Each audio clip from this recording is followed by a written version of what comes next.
Life processes full chapter number 5 की बात करेंगे इस सिंगल सेशन में। साइज की बात करें तो चैप्टर ये काफी बड़ा चैप्टर है। बायो में जितने भी और चैप्टर्स आते हैं वो इससे आधे भी नहीं है साइज में, which makes it even more important. Chapter के टॉपिक्स को शुरू करें उससे पहले सारे टॉपिक्स पे एक एक लाइन की बात बनती है। एक तरफ तो ये चैप्टर बात करता है 4 मेन ऑर्गन सिस्टम्स की। एक ऑर्गन सिस्टम जो ब्रीदिंग से रिलेटेड बात करता है, फिर दूसरा एक ऑर्गन सिस्टम जो खाने को पचाने से रिलेटेड बात करता है, देन तीसरा एक ऑर्गन सिस्टम जो उसी खाने को बॉडी के हर सेल तक ले जाने से रिलेटेड बात करता है, और फिर चौथा और आखिरी ऑर्गन सिस्टम जो बॉडी का जो वेस्ट है उसको निकालने से रिलेटेड बात करता है। इन 4 टॉपिक्स के बाद जो टॉपिक्स आते हैं वो रिलेटिवली छोटे हैं, जैसे कि डाइजेस्टिव सिस्टम से रिलेटेड एक टॉपिक है जो खाने के मोड से रिलेटेड बात करता है। देन सर्कुलेटरी सिस्टम में 2 बड़े ही इंपॉर्टेंट पार्ट आते हैं। एक ऐसा ऑर्गन जो बॉडी का एक सेंट्रल ऑर्गन है उसकी बात होती है, और फिर एक ऐसा टॉपिक जो बॉडी के एक बड़े ही एसेंशियल फ्लूइड की बात करता है। देन लास्टली एक टॉपिक है जो एक्सक्रीटरी सिस्टम के एक स्मॉल पार्ट जो कि उसका पूरा स्ट्रक्चर बनाता है उसकी बात करता है। तो चलिए इन सारे ही टॉपिक्स को एक एक करके सीखने की श्रृंखला शुरू करते हैं with our first topic, respiration in plants and animals. Plants जैसी एक बड़ी कैटेगरी के अंदर गैसेस का एक्सचेंज किस तरह से हो पाता है। प्लेयर्स जब खेलते हैं तो उनकी बॉडी में क्रैम्प्स यानी कि खिंचाव क्यों आ जाते हैं, और एनिमल्स की जो बड़ी कैटेगरी है उसके अंदर एक नहीं बल्कि 2 तरह के respiration processes, aerobic and anaerobic, क्यों होते हैं। ऐसे ही कुछ सवालों के जवाब ढूंढता है हमारा आज का topic, respiration in plants and animals.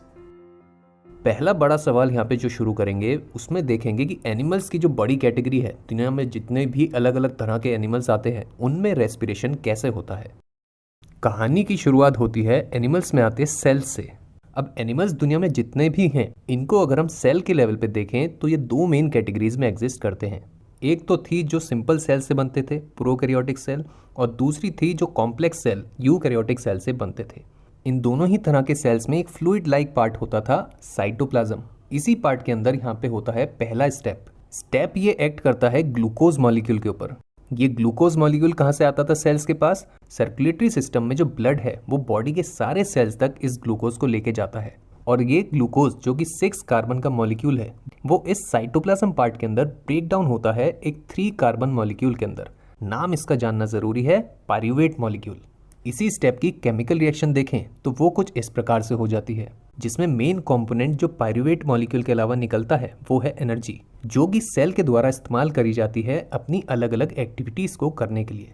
Animals में होते इस पहले स्टेप को कहा जाता है ग्लाइकोलिसिस प्रोसेस के सारे ही एनिमल्स में सेम होता है, लेकिन इसके बाद का जो स्टेप है वो फर्दर पायरूवेट मॉलिक्यूल के ऊपर होता है, और वो एनिमल्स में अलग अलग तरह से होता है। 2 कैटेगरीज में बढ़ता है ये। एक तो हो गए सिंपलर एनिमल्स जैसे कि छोटे ऑर्गेनिजम्स, ईस्ट या फिर लैक्टोबैसिलस बैक्टीरिया। ये वो ऑर्गेनिजम्स हैं जो इस स्टेप में ऑक्सीजन का इस्तेमाल नहीं करते हैं, और इसलिए इस रेस्पिरेशन को कहा जाता है एनारोबिक रेस्पिरेशन। वहीं पे दूसरी तरफ जो ग्रुप बनता है वो है बाकी सारे के सारे एनिमल्स का, बड़े जितने भी एनिमल्स हैं, and at the same time human beings का, जो कि इस स्टेप में ऑक्सीजन का इस्तेमाल करते हैं रेस्पिरेशन के लिए। इसी कारण से इनकी रेस्पिरेशन को कहा जाता है एरोबिक रेस्पिरेशन। तो ये जो 2 हमने मेन कैटेगरी ऑफ रेस्पिरेशन देख ली एनिमल्स में, इनमें होने वाली केमिकल रिएक्शंस को अब हम समझेंगे। एनारोबिक रेस्पिरेशन के केस में पायरूवेट मॉलिक्यूल जो है उसको ऑक्सीजन नहीं मिलेगी, और वो ब्रेक डाउन होगा 3 चीज़ों में, CO2, इथेनॉल एंड एनर्जी। जहाँ पे एनर्जी जो है वो तो सेल अपने एक्टिविटीज़ के लिए इस्तेमाल करेगा, क्योंकि ऑर्गेनिज्म छोटा है तो एनर्जी भी यहाँ पे कम मात्रा में रिलीज होती है। फिर यहाँ पे CO2 का जो कंपोनेंट है वो इस्तेमाल होता है एक रियल लाइफ एप्लीकेशन में, जो कि है बेकिंग। केक्स बनाना, पेस्ट्रीज बनाना, ब्रेड्स बनाना, इन सब में ही एक कॉमन चीज़ होती है जो कि है फ्लफीनेस यानी कि फूलापन। वो आता है इसी CO2 के द्वारा। और ये CO2 कहाँ से आती है? इन सभी बेकिंग की चीज़ों के जो आटा होता है उसके अंदर जब ईस्ट को ऐड किया जाता है तो वहाँ पे वो कार्बन डाइऑक्साइड रिलीज होने से एक फ्लफीनेस दे देता है। आटे को अगर थोड़ी देर के लिए छोड़ दोगे तो वो फूल जाता है। इसके बाद एरोबिक रेस्पिरेशन की केमिकल रिएक्शन देखें तो उसके अंदर पायरूवेट का मॉलिक्यूल प्रॉपर ऑक्सीजन पाता है, और ये ब्रेक होता है अगेन 3 चीज़ों में। 2 चीज़ें तो पहले की जैसी ही हैं, CO2 और एनर्जी।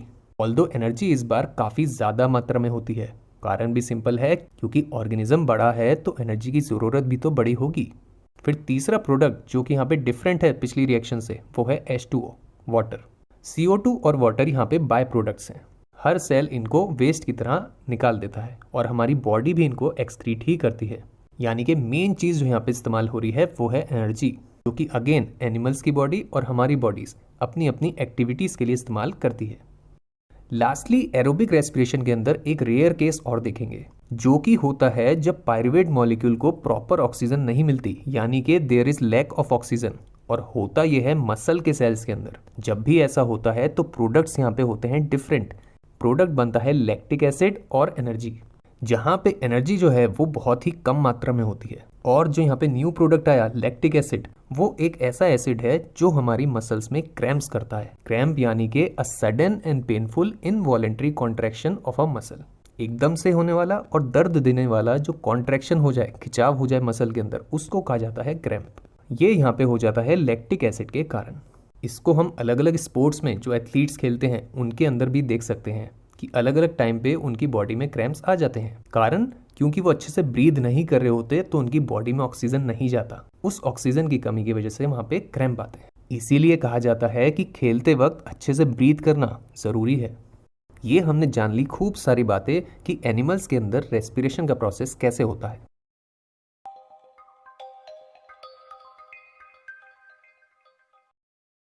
अब बात को लेके चलेंगे टॉपिक के दूसरे हिस्से और बात करेंगे प्लांट्स में होते। प्लांट्स जो कि अगेन एक बड़ी कैटेगरी है, बहुत सारे प्लांट्स एग्जिस्ट करते हैं इस वर्ल्ड में, उनमें गैसेस का एक्सचेंज कैसे होता है। और इसको जानने के लिए हम दो प्रोसेसेस, फोटोसिंथेसिस और रेस्पिरेशन को एक बार फिर से समझेंगे। एक तरफ देखें फोटोसिंथेसिस का प्रोसेस, तो वो काम क्या करता था, प्लांट के लिए फूड बनाता था, and at the same time उसकी लोकेशन क्या थी, कहाँ पे होता था, ये होता था प्लांट की लीव्स के अंदर एक ग्रीन पार्ट में, नाम जिसका था क्लोरोप्लास्ट, जहाँ पे गैसेस का एक्सचेंज होता था। ऑक्सीजन गैस एनवायरनमेंट में जाती है और CO2 गैस वापस क्लोरोप्लास्ट अपने अंदर लेता है। जबकि दूसरी तरफ रेस्पिरेशन का जो प्रोसेस है वो एक ब्रीदिंग यानी कि सांस लेने का प्रोसेस माना जाता है, जिसकी लोकेशन होती है अगेन प्लांट्स की लीव्स के एक पार्ट में, जो कि थे पोर्स, छेद, नाम जिनका था स्टोमेटा, और इनके अंदर फोटोसिंथेसिस प्रोसेस से ऑपोजिट गैसेस एक्सचेंज होता था। यानी कि ये ऑक्सीजन को अंदर लेते हैं और CO2 को बाहर छोड़ते हैं। दोनों प्रोसेसेस रिविजिट कर लेने के बाद अब हम इस सवाल पे आ सकते हैं कि दिन में और रात में ओवरऑल गैसेस एक्सचेंज होता कैसे है। तो दिन की बात करें तो क्योंकि उस समय लाइट प्रेजेंट होती है तो फोटोसिंथेसिस का प्रोसेस होता है। प्लांट खूब सारी ऑक्सीजन को एनवायरनमेंट में रिलीज करता है और CO2 को वहीं से लेता है। जबकि दूसरी तरफ रेस्पिरेशन का जो प्रोसेस है, ये इंपॉर्टेंट बात है, वो रिलेटिवली कम मात्रा में होता है। यानी कि CO2 बाहर जा रही है और ऑक्सीजन अंदर आ रही है इस प्रोसेस में, लेकिन फोटोसिंथेसिस से कंपेयर करें तो वो काफ़ी कम मात्रा में हो रही है। यानी कि ओवरऑल एक्सचेंज देखा जाए तो प्लांट ऑक्सीजन दे रहा है एनवायरनमेंट में और CO2 ले रहा है एनवायरनमेंट से। इसके बाद जाएं दूसरी तरफ यानी कि रात की तरफ, तो उस वक्त क्या होगा, क्योंकि लाइट प्रेजेंट नहीं होती है तो फोटोसिंथेसिस का प्रोसेस नहीं होता है और होता है इस वक्त सिर्फ रेस्पिरेशन का प्रोसेस। यही कारण है कि प्लांट्स रात को CO2 बाहर देते हैं और ऑक्सीजन अंदर लेते हैं। इसी कारण से ये भी कहा जाता है कि रात को प्लांट्स के पास नहीं सोना चाहिए। ये हमने जान लिया कि प्लांट्स में गैसेस का एक्सचेंज कैसे होता है। ये हो जाती है बात हमारी पूरी इस टॉपिक के ऊपर। टॉपिक के नोट्स की शीट है ये, इसको आप डिस्क्रिप्शन से भी डाउनलोड कर सकते हैं। टॉपिक नंबर 1 हम सीख चुके हैं। अगला टॉपिक जो है वो इसी से रिलेटेड है। ह्यूमन बींग्स में रेस्पिरेशन का पूरा प्रोसेस कैसे वर्क करता है, उसकी बात हम सीखेंगे अब respiratory system in humans topic के साथ।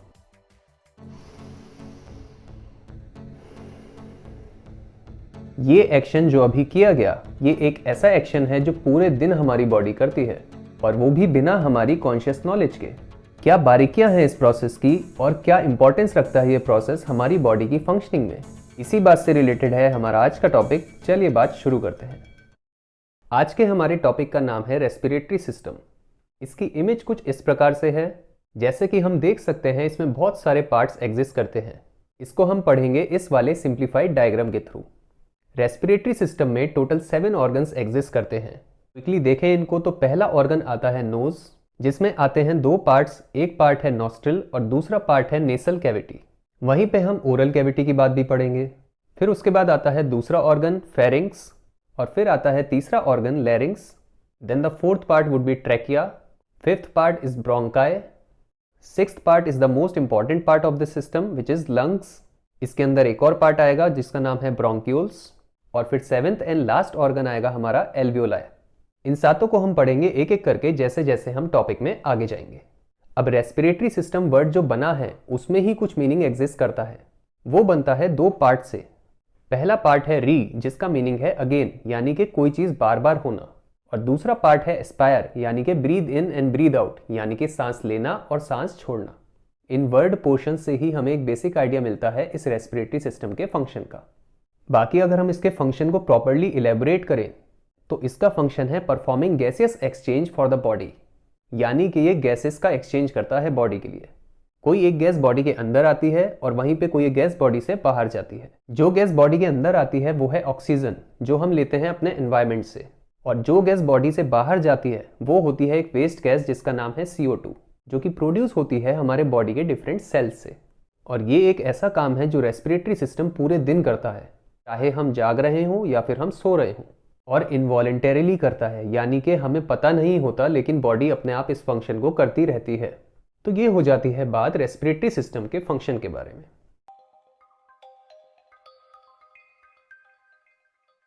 अब चलिए बात शुरू करते हैं रेस्पिरेटरी सिस्टम के डिफरेंट ऑर्गन्स की। इसमें जो पहला ऑर्गन आता है उसका नाम है नोज। नोज में सबसे पहले आती है नॉस्ट्रिल्स, जिसको हिंदी में नथना के नाम से जाना जाता है।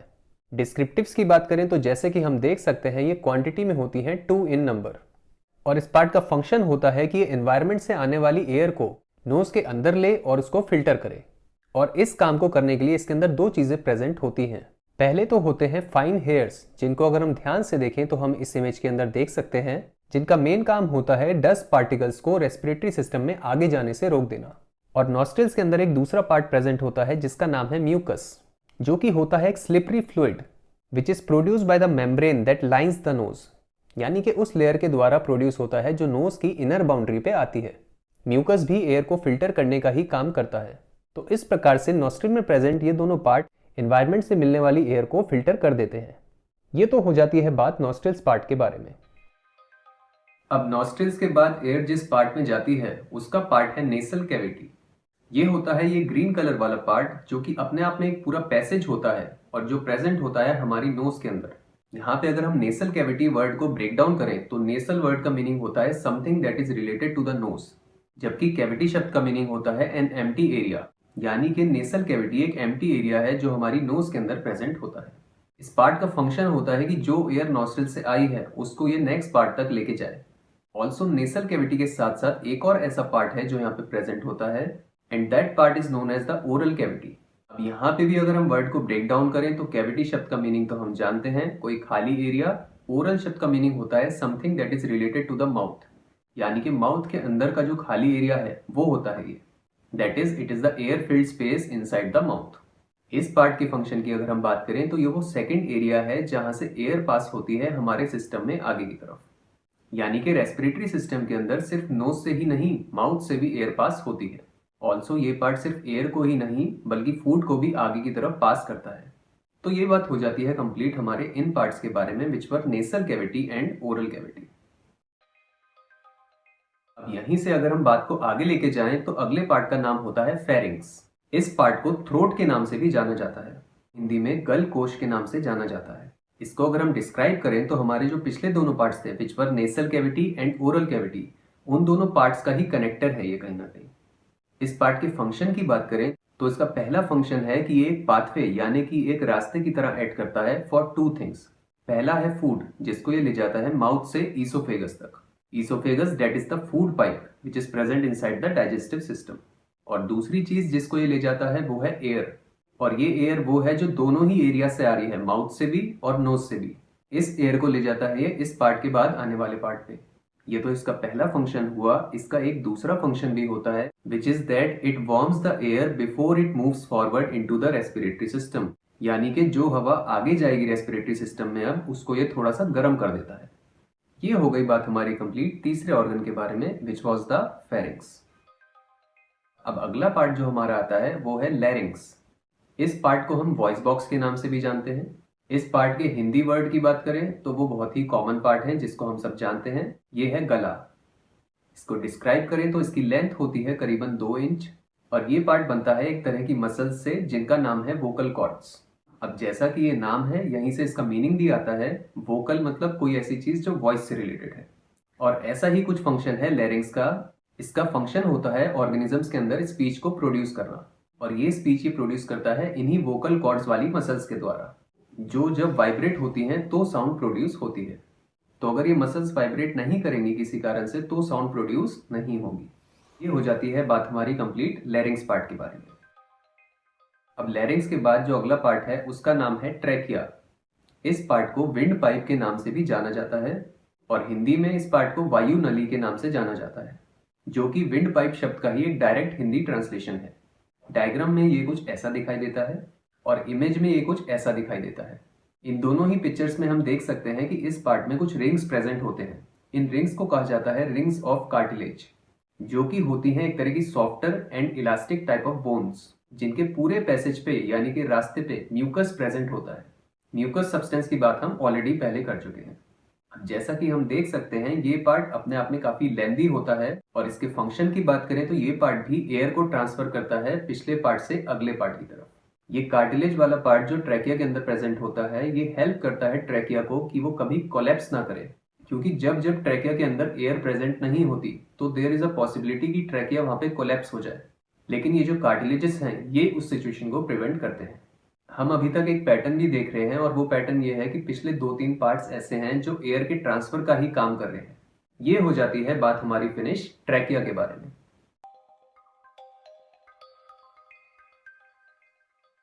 अब हमारे नेक्स्ट पार्ट का नाम है ब्रोंकाई। डायग्राम में ये दिखाई देता है कुछ इस प्रकार से, और इमेज में ये दिखाई देता है कुछ इस प्रकार से। जैसे कि हम यहाँ पे देख सकते हैं ये पार्ट होता है ट्यूब्स के फॉर्म में, और इनकी क्वांटिटी होती है 2।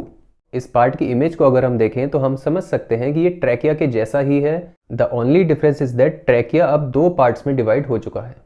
इस पार्ट का हिंदी का नाम बिल्कुल ट्रैकिया के नाम पे ही है, यानी कि वायु नली। इस पार्ट के फंक्शन की बात करें तो वो ये है कि जो एयर इस पार्ट के पास ट्रैकिया के थ्रू आती है, ये उस एयर को 2 डिफरेंट पोर्शंस में डिवाइड करे, ताकि वो एयर सेपरेटली 2 ऑर्गन्स में जा सके। और जिस ऑर्गन में ये ट्यूब्स जाती हैं उसका नाम है लंग्स, जो कि हमारा नेक्स्ट पार्ट है। ये तो बात हो जाती है ब्रोंकाई पार्ट के बारे में। यहाँ से अब हम चलें अगले पार्ट की तरफ, तो हमारे अगले पार्ट का नाम है लंग्स। लंग्स रेस्पिरेटरी सिस्टम का सबसे बड़ा ऑर्गन है और सबसे मेन ऑर्गन है। हिंदी में इस पार्ट को फेफड़ों के नाम से जाना जाता है। इस पार्ट के डिस्क्रिप्टिव्स की बात करें तो ये क्वांटिटी में होते हैं 2 इन नंबर, और इनका टेक्सचर होता है मस्कुलर, यानी कि पूरे का पूरा एक मस्कुलर ऑर्गन है। लोकेशन इनकी साइड बाय साइड है। लंग्स के बारे में कुछ इंटरेस्टिंग डिटेल्स भी हैं जो जानने लायक हैं, जैसे कि एक ब्रेथ यानी कि एक सांस में जो हम एयर इनहेल करते हैं वो है 0.5 लीटर्स, यानी कि आधा लीटर। वहीं पे अगर हम बात करें कि टोटल कैपेसिटी जो है लंग्स की एयर को होल्ड करने की वो कितनी है, तो वो है 6 लीटर्स, यानी कि 6 लीटर। ऑल्सो ये हमारी बॉडी के अकेले वो ऑर्गन्स हैं जो पानी के अंदर फ्लोट कर सकते हैं, just because of the fact कि इनके अंदर इतनी सारी एयर प्रेजेंट होती है। ऑल्सो लंग्स एक ऐसा ऑर्गन है जो एक दूसरे पार्ट के ऊपर रेस्ट करता है, जिसका नाम है डायफ्राम, जिसमें कि होता यह है कि जब लंग्स एक्सपेंड करते हैं तो डायफ्राम वहाँ पे कॉन्ट्रैक्ट करता है, and at the same time जब लंग्स कॉन्ट्रैक्ट करते हैं तो डायफ्राम एक्सपेंड करता है। इस पार्ट के फंक्शन की अगर हम बात करें तो स्टेटमेंट कहता है that it provides huge area for containing gas exchange structures. इस एरिया के एक्सपेंशन के अगर कारण की बात करें तो वो ये है कि जो एयर हम इनहेल करते हैं वो हमारी पूरी बॉडी को चाहिए होती है, तो ये ज़रूरी हो जाता है कि कोई एक ऐसा ऑर्गन हो जो ज़्यादा से ज़्यादा एयर अपने अंदर कंटेन कर सके, और यही वो काम है जो हमारे लंग्स करते हैं। ये हो जाती है बात हमारी रेस्पिरेटरी सिस्टम के सबसे मेन ऑर्गन के ऊपर, विच वॉज लंग्स। बात को अब हम आगे लेके जाएं तो ब्रोंकाई, जिसके बारे में हमने बात करी थी, जो कि 2 ट्यूब्स थी, वो अब आगे चलती हैं तो बनता है हमारा next part which is known as the bronchioles, जिनका हिंदी का नाम अगेन सेम है पिछले पार्ट के जैसा, जो कि है वायु नली। इसको अगर हम डायग्राम में देखें तो ये कुछ इस प्रकार से दिखाई देता है, और अगर इमेज में देखें तो ये कुछ इस प्रकार से दिखाई देता है। अब जैसे कि हम यहाँ देख सकते हैं कि ब्रोंकाई जो कि 2 ट्यूब्स थी वो यहाँ पे आके बहुत छोटी छोटी ब्रांचेस में ब्रेक हो गई हैं, और इन्हीं को हम ब्रोंक्यूल्स के नाम से जानते हैं।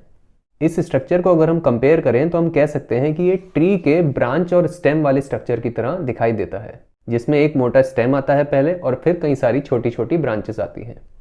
और यहीं से हम समझ सकते हैं इस पार्ट का function, which is that it provides large surface area for air distribution. यानी कि ये बहुत बड़ा एरिया प्रोवाइड करता है उस एयर को जो हमारे लंग्स के अंदर आ रही है, ताकि ज़्यादा से ज़्यादा एयर वहाँ पे इकट्ठी हो सके। इसको अगेन अगर हम समझना चाहें तो अगर हम एक ट्री की बात करें तो नॉर्मली एक ट्री में पहले एक स्टेम आता है और फिर कई सारी ब्रांचेस आती हैं। लेकिन सपोज करिए एक ऐसा ट्री जिसमें ब्रांचेस हो ही नहीं, सिर्फ स्टेम हो, तो क्या इस स्टेम वाले ट्री में उतनी ही लीव्स प्रेजेंट हो सकती हैं? ये पॉसिबल ही नहीं होगा, क्योंकि उनके लिए यहाँ पे उतना एरिया प्रेजेंट है ही नहीं। यानी कि इस वाले ट्री में बहुत कम लीव्स आ सकेंगी। और सेम सिस्टम यहाँ पे भी वर्क करता है।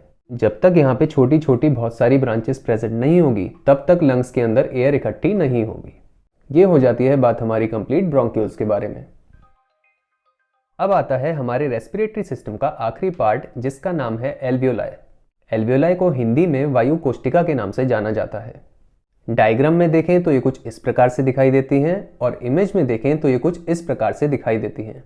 अब जैसा कि हम देख सकते हैं ये बिल्कुल बैलून के जैसे दिखाई देते हैं और ये लोकेटेड होते हैं हमारे पिछले पार्ट यानी कि ब्रोंक्यूल्स के एंड्स पे। इनकी टोटल क्वांटिटी की बात करें अगर हम, तो वो बहुत ही बड़ी क्वांटिटी है। It is a total of 60 crore alveoli collectively in the two lungs, which is a huge number. इसको आप ऐसे समझ सकते हैं कि अगर हम इनको पूरा स्प्रेड आउट कर दें और हम देखें कि कितना एरिया कवर हो रहा है तो वो है 80 मीटर स्क्वायर। इसका अगर आपको अंदाज़ा लगाना हो तो this is the same size as that of a badminton court, which is again a huge area. तो इस एरिया के अमाउंट से हम इसका थोड़ा अंदाज़ा लगा सकते हैं कि कितनी सारी एयर है जो हमारे लंग्स के अंदर कलेक्ट होती है।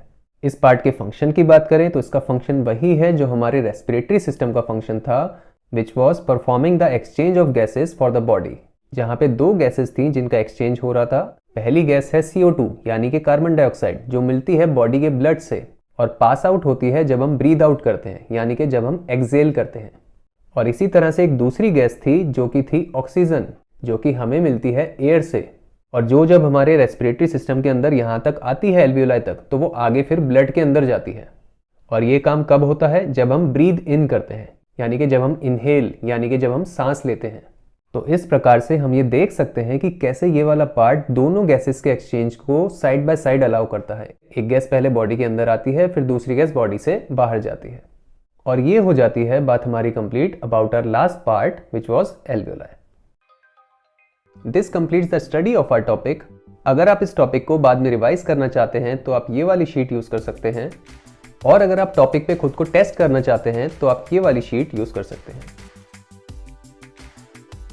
फर्स्ट टॉपिक का सेकंड पार्ट भी हो गया है कंप्लीट। अब हम चलेंगे अपने सेकंड टॉपिक की तरफ, न्यूट्रिशन, जो हमें सिखाता है कि अलग अलग ऑर्गेनिजम्स में जो खाने के अलग अलग तरीके हैं, न्यूट्रिशन के मोड्स हैं, वो क्या क्या हैं। हेलो दोस्तों, इस सेशन में बात होगी न्यूट्रिशन मोड्स टॉपिक के ऊपर। अब इस नाम से ही पता चलता है कि न्यूट्रिशन मोड्स बेसिकली वो तरीके हैं जिससे कोई एक ऑर्गेनिज्म न्यूट्रिशन ऑब्टेन करता है। और न्यूट्रिशन वर्ड का यहाँ पे मीनिंग क्या हो गया? बेसिकली वो तरीके जिससे हम फूड ऑब्टेन करते हैं ताकि एक ऑर्गेनिज्म की बॉडी डेली लेवल पे हेल्दी रह सके और लॉन्ग टर्म में उसको ग्रोथ मिल सके। इन्हीं मोड्स के बारे में डिटेल में बात होगी आज, तो चलिए बात शुरू करते हैं।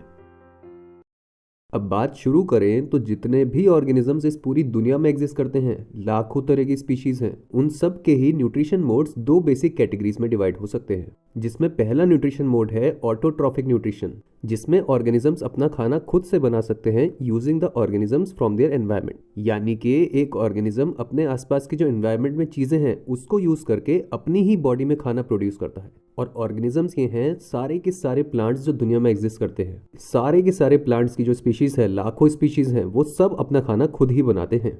और वहीं पे न्यूट्रिशन का दूसरा मोड है हेट्रोट्रॉफिक न्यूट्रिशन, जिसमें एक ऑर्गेनिज्म अपने खाने के लिए दूसरे ऑर्गेनिजम्स पे डिपेंड करता है। यानी कि वो अपना खाना अपनी बॉडी में तो नहीं बना सकता है। और ऑर्गेनिजम्स ये हैं एक दूसरे बड़े किंगडम के सारे organisms, which is the animals. जितने भी एनिमल्स इस पूरी दुनिया में हैं वो सब हेट्रोट्रॉफिक न्यूट्रिशन ही करते हैं।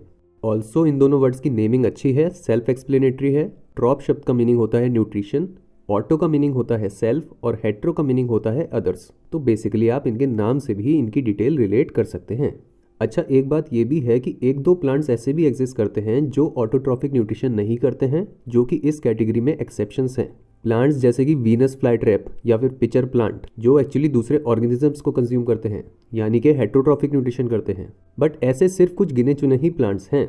ये तो हो जाती है बात इन दोनों बड़ी कैटेगरीज की।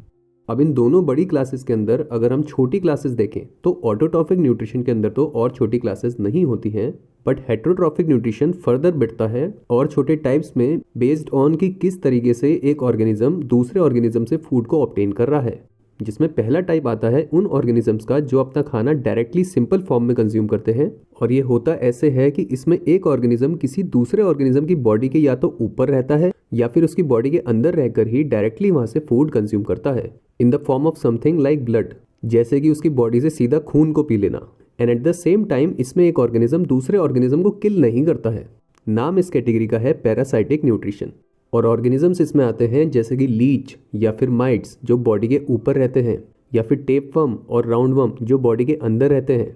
फिर इसके बाद दूसरी कैटेगरी आती है उन ऑर्गेनिजम्स की जो अपनी बॉडी के बाहर ही खाने को कॉम्प्लेक्स फॉर्म से कन्वर्ट कर देते हैं उसकी सिंपल फॉर्म में और फिर उसको कंज्यूम करते हैं। नाम इस कैटेगरी का है सेपरोट्रॉफिक न्यूट्रिशन। और ऑर्गेनिजम्स इसमें आते हैं जैसे कि बहुत अलग अलग तरह के फंगाई या फिर बहुत अलग अलग तरह के बैक्टीरियाज। देन तीसरी और आखिरी कैटेगरी आती है उन ऑर्गेनिजम्स की जो खाना खाते तो कॉम्प्लेक्स फॉर्म में ही हैं और कन्वर्ट उसको सिंपल फॉर्म में ही करते हैं, बट ये सारा काम इस बार बॉडी के बाहर नहीं उनकी बॉडी के अंदर ही होता है। नाम इस कैटेगरी का है होलोजोइक न्यूट्रिशन। और इस कैटेगरी में आते ऑर्गेनिजम्स के एग्जाम्पल हैं humans and most of the commonly known animals. ये हो जाती है बात 3 तरह के हेटेरोट्रॉफिक न्यूट्रिशंस की। इस पॉइंट पे न्यूट्रिशन मोड्स की बात तो कंप्लीट हो चुकी है, बट बात को कंप्लीट करें तो होलोजोइक न्यूट्रिशन के अंदर 3 कैटेगरीज और आती हैं जो एक्चुअली न्यूट्रिशन मोड्स तो नहीं हैं, लेकिन वो 3 तरह के ऑर्गेनिजम्स हैं जिनको आप जानते भी होंगे। ये तीनों ही ऑर्गेनिज्म के टाइप्स एक दूसरे से डिफरेंट होते हैं in the form of the food that they consume. जो खाना ये खाते हैं वो डिफरेंट होता है, जिसमें पहले ऑर्गेनिजम्स हैं हर्बीवोर्स जो सिर्फ प्लांट्स को ही कंज्यूम करते हैं, और ऑर्गेनिजम्स ये हो गए जैसे कि काउ, डियर, हॉर्स। वहीं पे दूसरी कैटेगरी है उन ऑर्गेनिजम्स की जो सिर्फ एनिमल्स को ही कंज्यूम करते हैं। नाम इस कैटेगरी का है कार्निवोर्स। और ऑर्गेनिजम्स इसमें आ गए जैसे कि लायन, स्नेक। और फिर आखिरी में आ जाते हैं वो ऑर्गेनिजम्स जो प्लांट्स भी कंज्यूम करते हैं और एनिमल्स को भी कंज्यूम करते हैं। नाम इनका होता है ओमनिवोर्स। और इसमें आते हैं ऑर्गेनिजम्स जैसे कि ह्यूमंस या फिर क्रो। ये हो जाती है हमारी बात छोटी और बड़ी न्यूट्रिशन मोड्स की क्लासेस की। इसी के साथ हो जाती है बात हमारी कंप्लीट इस टॉपिक के ऊपर। टॉपिक को आप बाद में रिवाइज कर सकें उसके लिए आप ये टॉपिक रिवीजन शीट यूज़ कर सकते हैं, और अगर आप टॉपिक पे खुद को टेस्ट करना चाहते हैं तो आप ये वाली टॉपिक क्वेश्चन शीट यूज़ कर सकते हैं। अब हम बात करेंगे ह्यूमन बीइंग से रिलेटेड एक टॉपिक डाइजेस्टिव सिस्टम की, कि इंसान के अंदर डाइजेशन का पूरा प्रोसेस कैसे काम करता है। इमेज इस ऑर्गन सिस्टम की ये है और इसका सिंप्लीफाइड डायग्राम ये हो जाता है। मेजर आउटलाइन फंक्शन इस ऑर्गन सिस्टम का था to break down food from a complex form to a simpler form so that it can be used up by all the body cells for their functions. इसी बात को गहराई से समझेंगे हम आज के अपने टॉपिक डाइजेस्टिव सिस्टम में। चलिए बात शुरू करते हैं। इस ऑर्गन सिस्टम के इंडिविजुअल पार्ट्स में हम एंट्री करें उससे पहले एक इंटरेस्टिंग डिटेल है इस ऑर्गन सिस्टम में कि ऑर्गन्स तो और ऑर्गन सिस्टम की तरह इस ऑर्गन सिस्टम में भी कई सारे होते हैं, बट इसके जितने भी ऑर्गन्स हैं वो सब एक दूसरे से कनेक्टेड होते हैं। यानी कि एक सिंगल ट्यूब है जो सारे ऑर्गन्स को कंटिन्यूअसली फॉर्म करती है, जो कि कुछ इस प्रकार से लीड करती है, एक ऑर्गन से दूसरा, दूसरे से तीसरा, तीसरे से चौथा and so on till the last organ, जो कि देखा जाए तो काफी इंटरेस्टिंग बात है। नाम इस ट्यूब का होता है एलिमेंट्री कैनाल, और कॉमनली ये गट के नाम से भी जानी जाती है। इस एलिमेंट्री कैनाल में जितने भी ऑर्गन्स आते हैं उन सब ऑर्गन्स की मसल्स में एक खास बात होती है कि उन सब की ही मसल्स की लाइनिंग जो होती है यानी कि आउटर बाउंड्री वो कॉन्ट्रैक्ट करती है एक रिदम में, जिससे कि जो फूड होता है उस ऑर्गन के अंदर एक समय पे वो आगे की तरफ पुश होता है। और ये एक तरह का मूवमेंट है जिसको कहा जाता है पेरिस्टेल्टिक मूवमेंट। इस पूरी एलिमेंट्री कैनाल के जो कि 9 मीटर लंबी होती है, इसके पार्ट्स की बात शुरू करें तो सबसे पहले यहाँ पे आता है माउथ, जो कि ये वाला पोर्शन होता है, और इसमें होते हैं 3 पार्ट्स, जिसमें से 2 पार्ट्स टीथ और टंग, इनको आप ऑलरेडी जानते हैं। जिसमें टीथ का फंक्शन देखें अगर माउथ में तो कई अलग अलग शेप और साइज के टीथ होते हैं जो अलग अलग तरह के काम करते हैं, जैसे कि कटिंग, ग्राइंडिंग या च्यूइंग ऑफ फूड। और वहीं पे टंग का काम होता है कि जो उस पे प्रेजेंट टेस्ट बर्ड्स हैं उसके थ्रू हम फूड को टेस्ट कर सकें। यहाँ पे तीसरा पार्ट जो है which is the salivary glands, वो एक ऐसा पार्ट है जिसके बारे में आपने शायद पहले ना सुना हो। ये एक तरह के ग्लैंड्स हैं जो हमारे माउथ के अंदर प्रेजेंट होते हैं, जिसमें से एक तरह का एंजाइम निकलता है। अब एंजाइम शब्द की अगर बात करें एक सेकंड रुक के, तो डाइजेस्टिव सिस्टम में कई सारे ऑर्गन्स हैं जो अलग अलग तरह के न्यूट्रिएंट्स को ब्रेक डाउन करने के लिए, न्यूट्रिएंट्स जो कि फूड में प्रेजेंट होते हैं जैसे कि प्रोटीन्स, कार्ब्स, फैट्स, इन सब न्यूट्रिएंट्स को ब्रेक डाउन करने के लिए अलग अलग ऑर्गन्स प्रेजेंट होते हैं और उन सब में ही अलग अलग तरह के एंजाइम्स प्रोड्यूस होते हैं। तो सलाइवरी ग्लैंड से जो एंजाइम निकलता है उसका नाम होता है सलाइवरी एमिलेस, जो स्पेसिफिकली कार्बोहाइड्रेट्स को, जो कि है स्टार्च, उसको ब्रेक डाउन करता है एक सिंपल फॉर्म में विच इज शुगर। अब इस पूरे पार्ट माउथ, इससे जब फूड आगे जाएगा तो एटलीस्ट उसमें क्या चीज़ हो चुकी है, वो जो फूड हमने बड़े फॉर्म में खाया था वो छोटे छोटे हिस्सों में तो टूट ही गया है, plus eight the same time saliva के थ्रू उसमें एक लिक्विड नेचर भी अटैच हो चुका है। अब माउथ के बाद कौन सी जगह आती है हमारी बॉडी में? नेक। और नेक में क्योंकि कोई ज़्यादा स्पेस नहीं होती है इसलिए डाइजेस्टिव सिस्टम के जो बाकी ऑर्गन्स हैं वो नीचे की तरफ आते हैं बॉडी में, यानी कि चेस्ट के एरिया में, और वहां तक पहुंचने के लिए आती है एक ट्यूब जिसका नाम होता है ईसोफेगस, जिसको फूड पाइप के नाम से भी जाना जाता है। ये ट्यूब बेसिकली फूड को ट्रांसफर करने का काम करती है from the mouth to the chest area, जहां पे एक बड़े साइज के ऑर्गन पे वर्क प्रॉपर्ली हो सके, जो कि है हमारा नेक्स्ट और डाइजेस्टिव सिस्टम का सबसे पॉपुलर ऑर्गन, स्टमक। अब ये एक ऐसा ऑर्गन है जो जब फूड रिसीव करता है तो ये अपने साइज को बड़ा कर लेता है, यानी कि एक्सपेंड हो जाता है, और इसकी जो वॉल होती है यानी कि लाइनिंग या फिर बाउंड्री, उसके ऊपर 3 अलग अलग तरह के ग्लैंड्स प्रेजेंट होते हैं जिनको कहते हैं गैस्ट्रिक ग्लैंड्स, जो 3 अलग अलग तरह के सब्सटेंसेस जिनको कहते हैं गैस्ट्रिक जूसेस उनको प्रोड्यूस करते हैं। और इन 3 जूसेस के नाम है HCl, म्यूकस एंड पेप्सिन, जिसमें HCl बेसिकली एक ऐसा एसिड है जो स्टमक में प्रोटीन का जो डाइजेशन होता है उसको एड करता है, उसको करता नहीं है लेकिन उसको हेल्प करता है, इनिशिएट करता है। और प्रोटीन का जो एक्चुअली डाइजेशन होता है स्टमक के अंदर वो होता है दूसरे गैस्ट्रिक जूस पेप्सिन के द्वारा।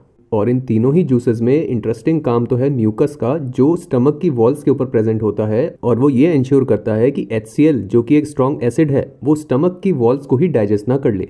स्टमक में अब जब प्रोटीन का डाइजेशन हो चुका है काफ़ी हद तक, तो अब जब फूड आगे की तरफ मूव करता है तो नेक्स्ट ऑर्गन यहाँ पे आता है स्मॉल इंटेस्टाइन, जो कि है ये वाला ऑर्गन सबसे लेंदी ऑर्गन है पूरे डाइजेस्टिव सिस्टम का। और ये जो पूरी ट्यूब होती है स्मॉल इंटेस्टाइन की, ये एक बहुत ही ज़्यादा कॉइल्ड फॉर्म में प्रेजेंट होती है ताकि ये कम से कम जगह ले हमारी बॉडी के अंदर। और लेंथ इस पूरी ट्यूब की होती है 6 मीटर, जो कि अगर देखा जाए तो एक बहुत बड़ी लेंथ है। बट इस ट्यूब की बात करने से पहले 2 ऐसे ऑर्गन्स और हैं जिनकी हम बात करेंगे, जो एग्जैक्टली इस ऑर्गन सिस्टम का पार्ट तो नहीं है बट इसके हेल्पिंग ऑर्गन्स हैं।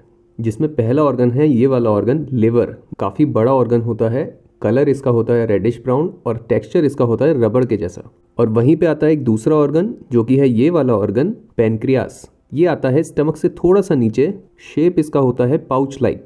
ये दोनों ही ऑर्गन्स, लिवर और पैनक्रियास, उस रास्ते में कुछ एंजाइम सिक्रीट करते हैं जब फूड ट्रांसफर होता है स्टमक से स्मॉल इंटेस्टाइन की तरफ। और बात इनकी आप इजीली याद भी रख सकते हो। देखो स्टमक के अंदर कौन सा न्यूट्रिएंट डाइजेस्ट हो गया था? प्रोटीन्स। तो लिवर के अंदर डाइजेस्ट होता है फैट्स, जो कि होते हैं डाइजेस्ट इसमें प्रेजेंट एक स्पेसिफिक सब्सटेंस के थ्रू, नाम जिसका है बाइल जूस।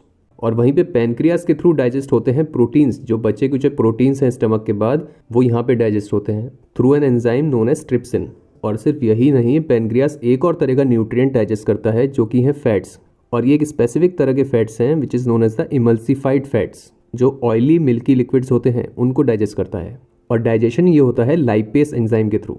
अब इन दोनों ऑर्गन के सिक्रीशंस के बाद जब खाना स्मॉल इंटेस्टाइन के अंदर जाता है तो स्मॉल इंटेस्टाइन के अंदर बहुत सारे एंजाइम सब प्रेजेंट होते हैं, जो कि जितना भी बचा कुचा डाइजेशन है वो वहाँ पे होता है सारा। और क्योंकि उसकी लेंथ काफ़ी ज़्यादा है तो जैसे जैसे उसमें फूड आगे मूव करता है वैसे वैसे वो डाइजेस्ट होता रहता है। और डाइजेस्ट यहाँ पे सब कुछ होएगा, जो भी न्यूट्रिएंट अपनी कॉम्प्लेक्स फॉर्म में प्रेजेंट होगा वो वहाँ पे अपनी सिंपल फॉर्म में कन्वर्ट हो जाएगा। जैसे कि प्रोटीन्स कन्वर्ट होंगे अपनी सिंपलर फॉर्म में जो कि है अमीनो एसिड्स, और वहीं पे कॉम्प्लेक्स कार्बोहाइड्रेट्स कौन सी सिंपलर फॉर्म में कन्वर्ट होंगे? ग्लूकोज में। और तीसरा और आखिरी मेजर न्यूट्रिएंट कौन सा था जिसकी बात हमने न्यूट्रिएंट्स टॉपिक में भी करी थी? फैट्स। वो किस में कन्वर्ट होगा? उसकी सिंपलर फॉर्म क्या है? फैटी एसिड्स और ग्लिसरॉल। तो ये सारे का सारा डाइजेशन जब होगा स्मॉल इंटेस्टाइन में तब जाके फूड कन्वर्ट होगा अपनी सिंपल फॉर्म में। यानी कि ये कहना बिल्कुल गलत नहीं होगा कि यही वो एरिया है इस पूरे सिस्टम में जहाँ पे मेजॉरिटी ऑफ द डाइजेशन होता है। काफ़ी सारी बात हो गई है टॉपिक के ऊपर। टॉपिक आपको पसंद आ रहा हो, चैनल पसंद आ रहा हो तो चैनल को सब्सक्राइब करना ज़रूर कंसिडर करें। अब बात को टॉपिक के लास्ट पोर्शन में लेके चले तो स्मॉल इंटेस्टाइन के बाद आता नेक्स्ट पार्ट है लार्ज इंटेस्टाइन, जो कि है ये वाला पार्ट। अगेन एक लॉन्ग ट्यूब लाइक स्ट्रक्चर है, लेंथ इसकी होती है 1.5 मीटर। इस पॉइंट पे एक सवाल आएगा कि स्मॉल इंटेस्टाइन की लेंथ लार्ज इंटेस्टाइन से ज़्यादा होती है, फिर भी नाम उसका स्मॉल इंटेस्टाइन क्यों है? कारण इसका यह है कि लार्ज इंटेस्टाइन का एक्चुअल जो वॉल्यूम है वो स्मॉल इंटेस्टाइन से ओवरऑल ज़्यादा होता है। ऑल्दो उसकी लेंथ स्मॉल इंटेस्टाइन से कम होती है।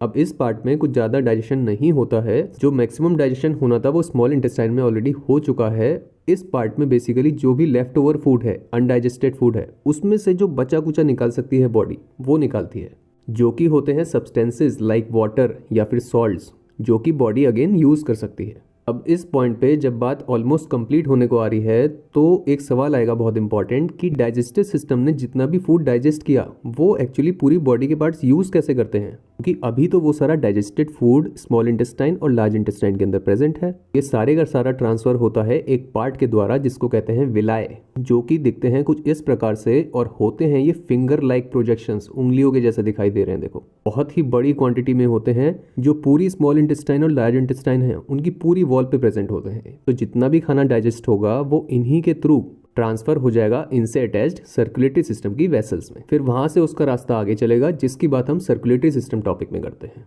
अब एक छोटी सी बात और जान लो, जो लास्ट पार्ट यहाँ पे बचता है उसका नाम है एनस, जो कि एक ऐसा पार्ट है जिसमें मसल्स प्रेजेंट होती हैं और यही वो पार्ट है जहां से बॉडी में जो अनडाइजेस्टेड फूड है वो बाहर निकलता है, और इसकी मसल्स ही ये तय करती हैं कि इसमें से जो अनडाइजेस्टेड फूड है उसको बाहर जाना है या फिर नहीं जाना है। इसी के साथ हो जाती है बात हमारी कंप्लीट इस टॉपिक के ऊपर। टॉपिक को आप बाद में रिवाइज कर सकें उसके लिए आप ये टॉपिक रिवीजन शीट यूज़ कर सकते हैं, और अगर आप टॉपिक पे खुद को टेस्ट करना चाहते हैं तो आप ये वाली टॉपिक क्वेश्चन शीट यूज़ कर सकते हैं। सेकंड टॉपिक भी पूरी तरह से हो गया है complete. Good job to all of you. इस पॉइंट पे एक अच्छा सा ब्रेक बिल्कुल बनता है, तो यू कैन टेक इट, क्योंकि अब हम जा रहे हैं एक नए और तीसरे टॉपिक की तरफ, circulatory system in human beings. The word circulate means to follow a course that returns to the starting point. एक ऐसा रास्ता लेना जिसमें एक पॉइंट से शुरू होने के बाद एक प्रॉपर पाथ कवर किया जाए और फिर कुछ समय बाद वापस उसी स्टार्टिंग पॉइंट पे आया जाए। इस सेशन में जिस ऑर्गन सिस्टम की बात करेंगे वो ह्यूमन बॉडी के लिए इसी सर्कुलेशन के काम को ना सिर्फ परफॉर्म करता है बल्कि इस काम को एक स्पेशलाइज्ड फॉर्म में यानी कि एक एक्सपर्ट लेवल पे करता है। नाम इस ऑर्गन सिस्टम का है सर्कुलेटरी सिस्टम। चलिए बात शुरू करते हैं। सबसे पहले सर्कुलेटरी सिस्टम के फंक्शन को प्रॉपर्ली स्टेट करें तो it is an organ system that transports nutrients to all the body parts and then collects gaseous phase from each of those body parts so that they can later be remove from the body. यानी कि circulatory system के through जब human body में circulation का function perform होता है तो उसमें दो मेन काम होते हैं। पहला काम कि ये बॉडी के सारे पार्ट्स तक न्यूट्रिएंट्स को लेके जाता है जो वो सब बॉडी पार्ट्स यूज करते हैं अपने day to day functions perform करने के लिए, और फिर दूसरा काम ये कि बॉडी के सारे पार्ट से निकलते अलग अलग waste products like carbon dioxide gas या फिर नाइट्रोजनस वेस्ट, इनको बॉडी से बाहर निकालने के काम में भी यही सिस्टम इन्वॉल्व होता है।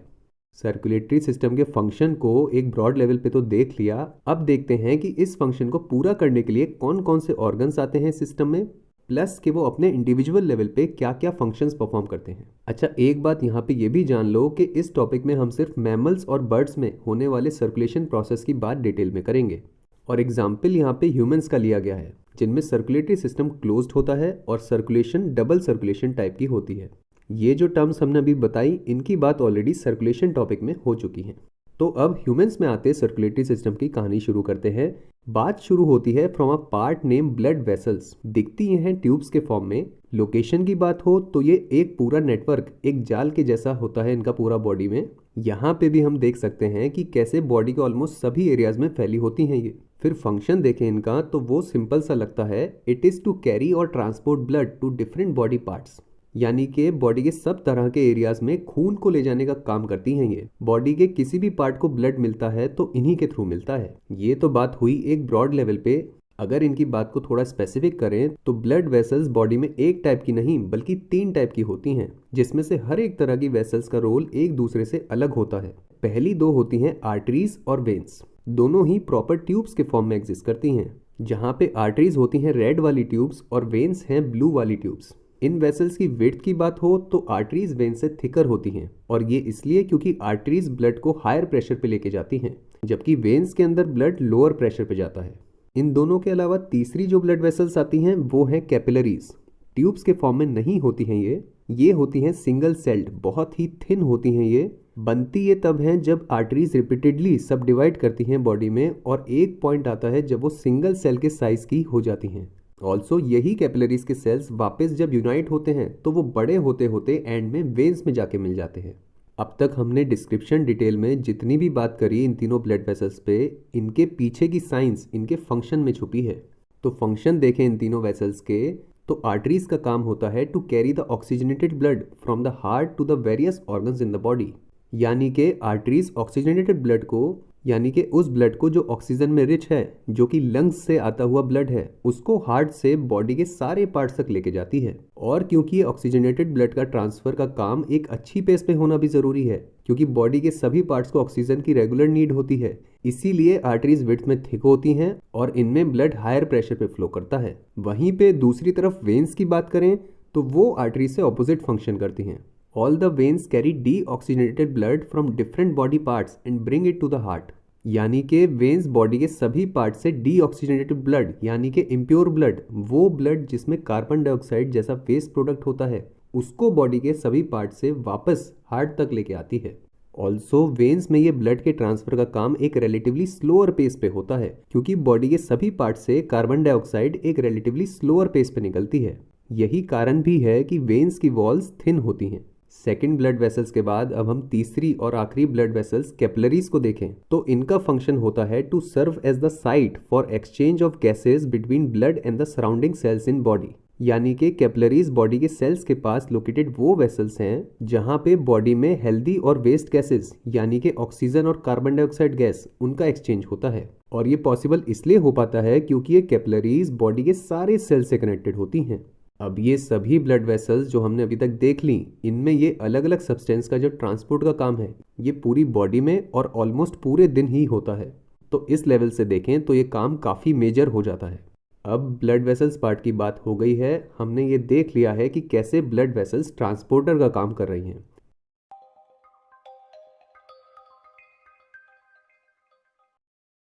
अब आ जाते हैं उस पार्ट पे जो एक्चुअली ट्रांसपोर्ट होता है इनके द्वारा। ब्लड कुछ ऐसा दिखता टेक्सचर में फ्लूइड के जैसा, यानी कि एक ऐसा पार्ट जो इजीली फ्लो कर सकता है।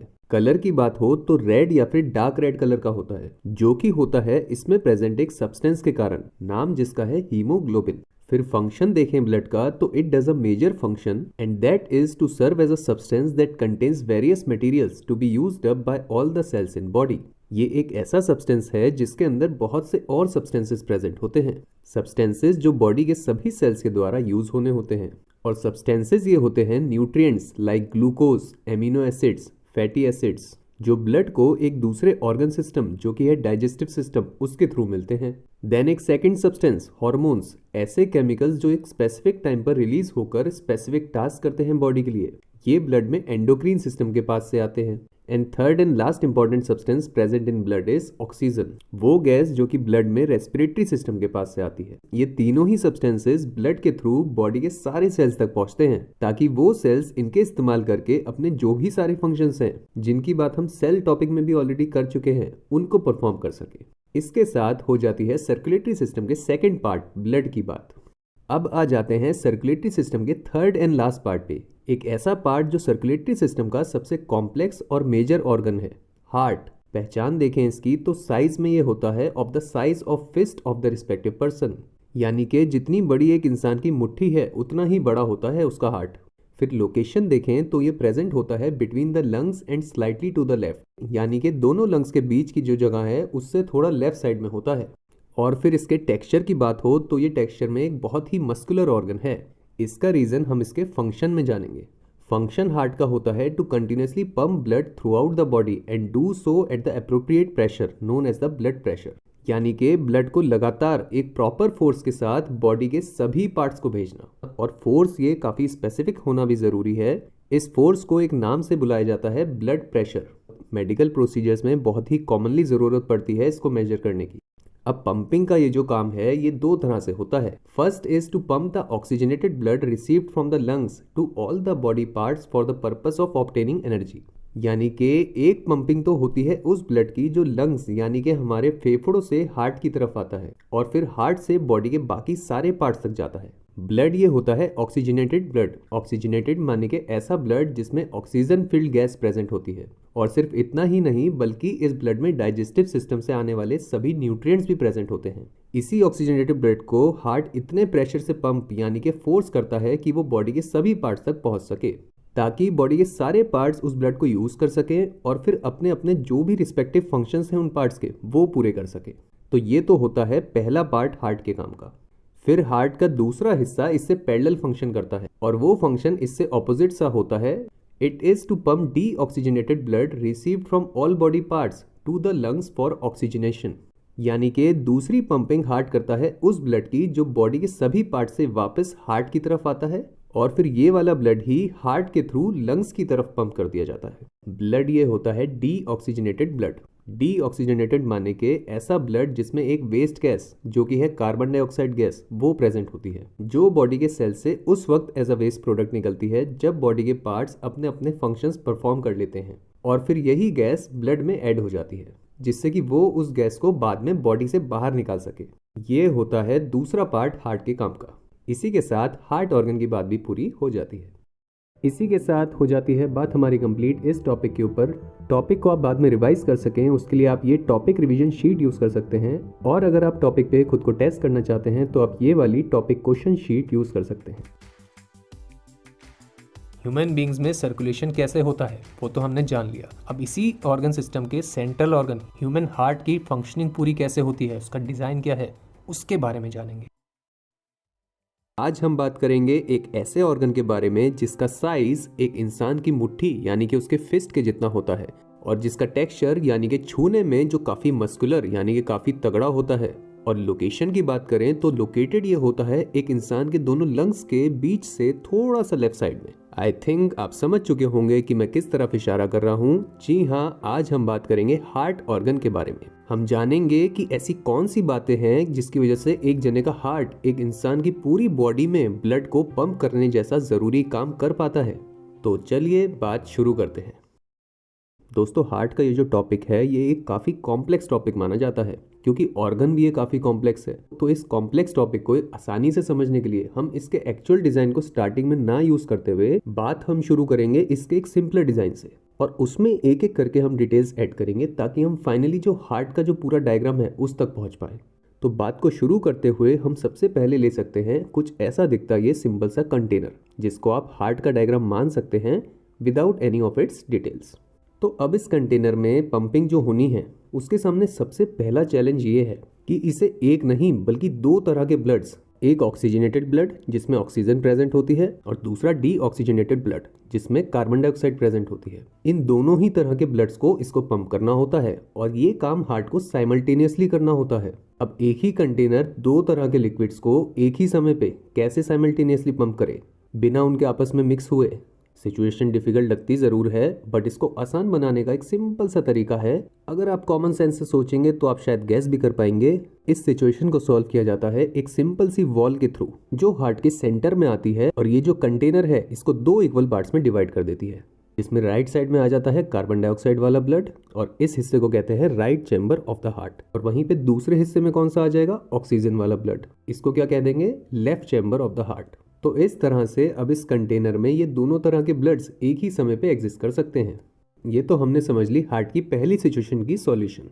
अब इससे पहले कि हम दूसरी सिचुएशन की बात करें, ये बात जान लो कि हार्ट का जो ब्लड है वो अपने आप में दो एरिया से इंटरेक्ट करता है, जिसमें एक एरिया होता है लंग्स यानी कि फेफड़े और दूसरा एरिया होता है बाकी बचे बॉडी के सारे पार्ट्स। अब हार्ट के इस पूरे स्ट्रक्चर के सामने दूसरा चैलेंज ये है कि इस स्ट्रक्चर में एग्जिस्ट करते दोनों ही चैम्बर्स में ब्लड को आना भी है और इनसे ब्लड वापस बाहर जाना भी है।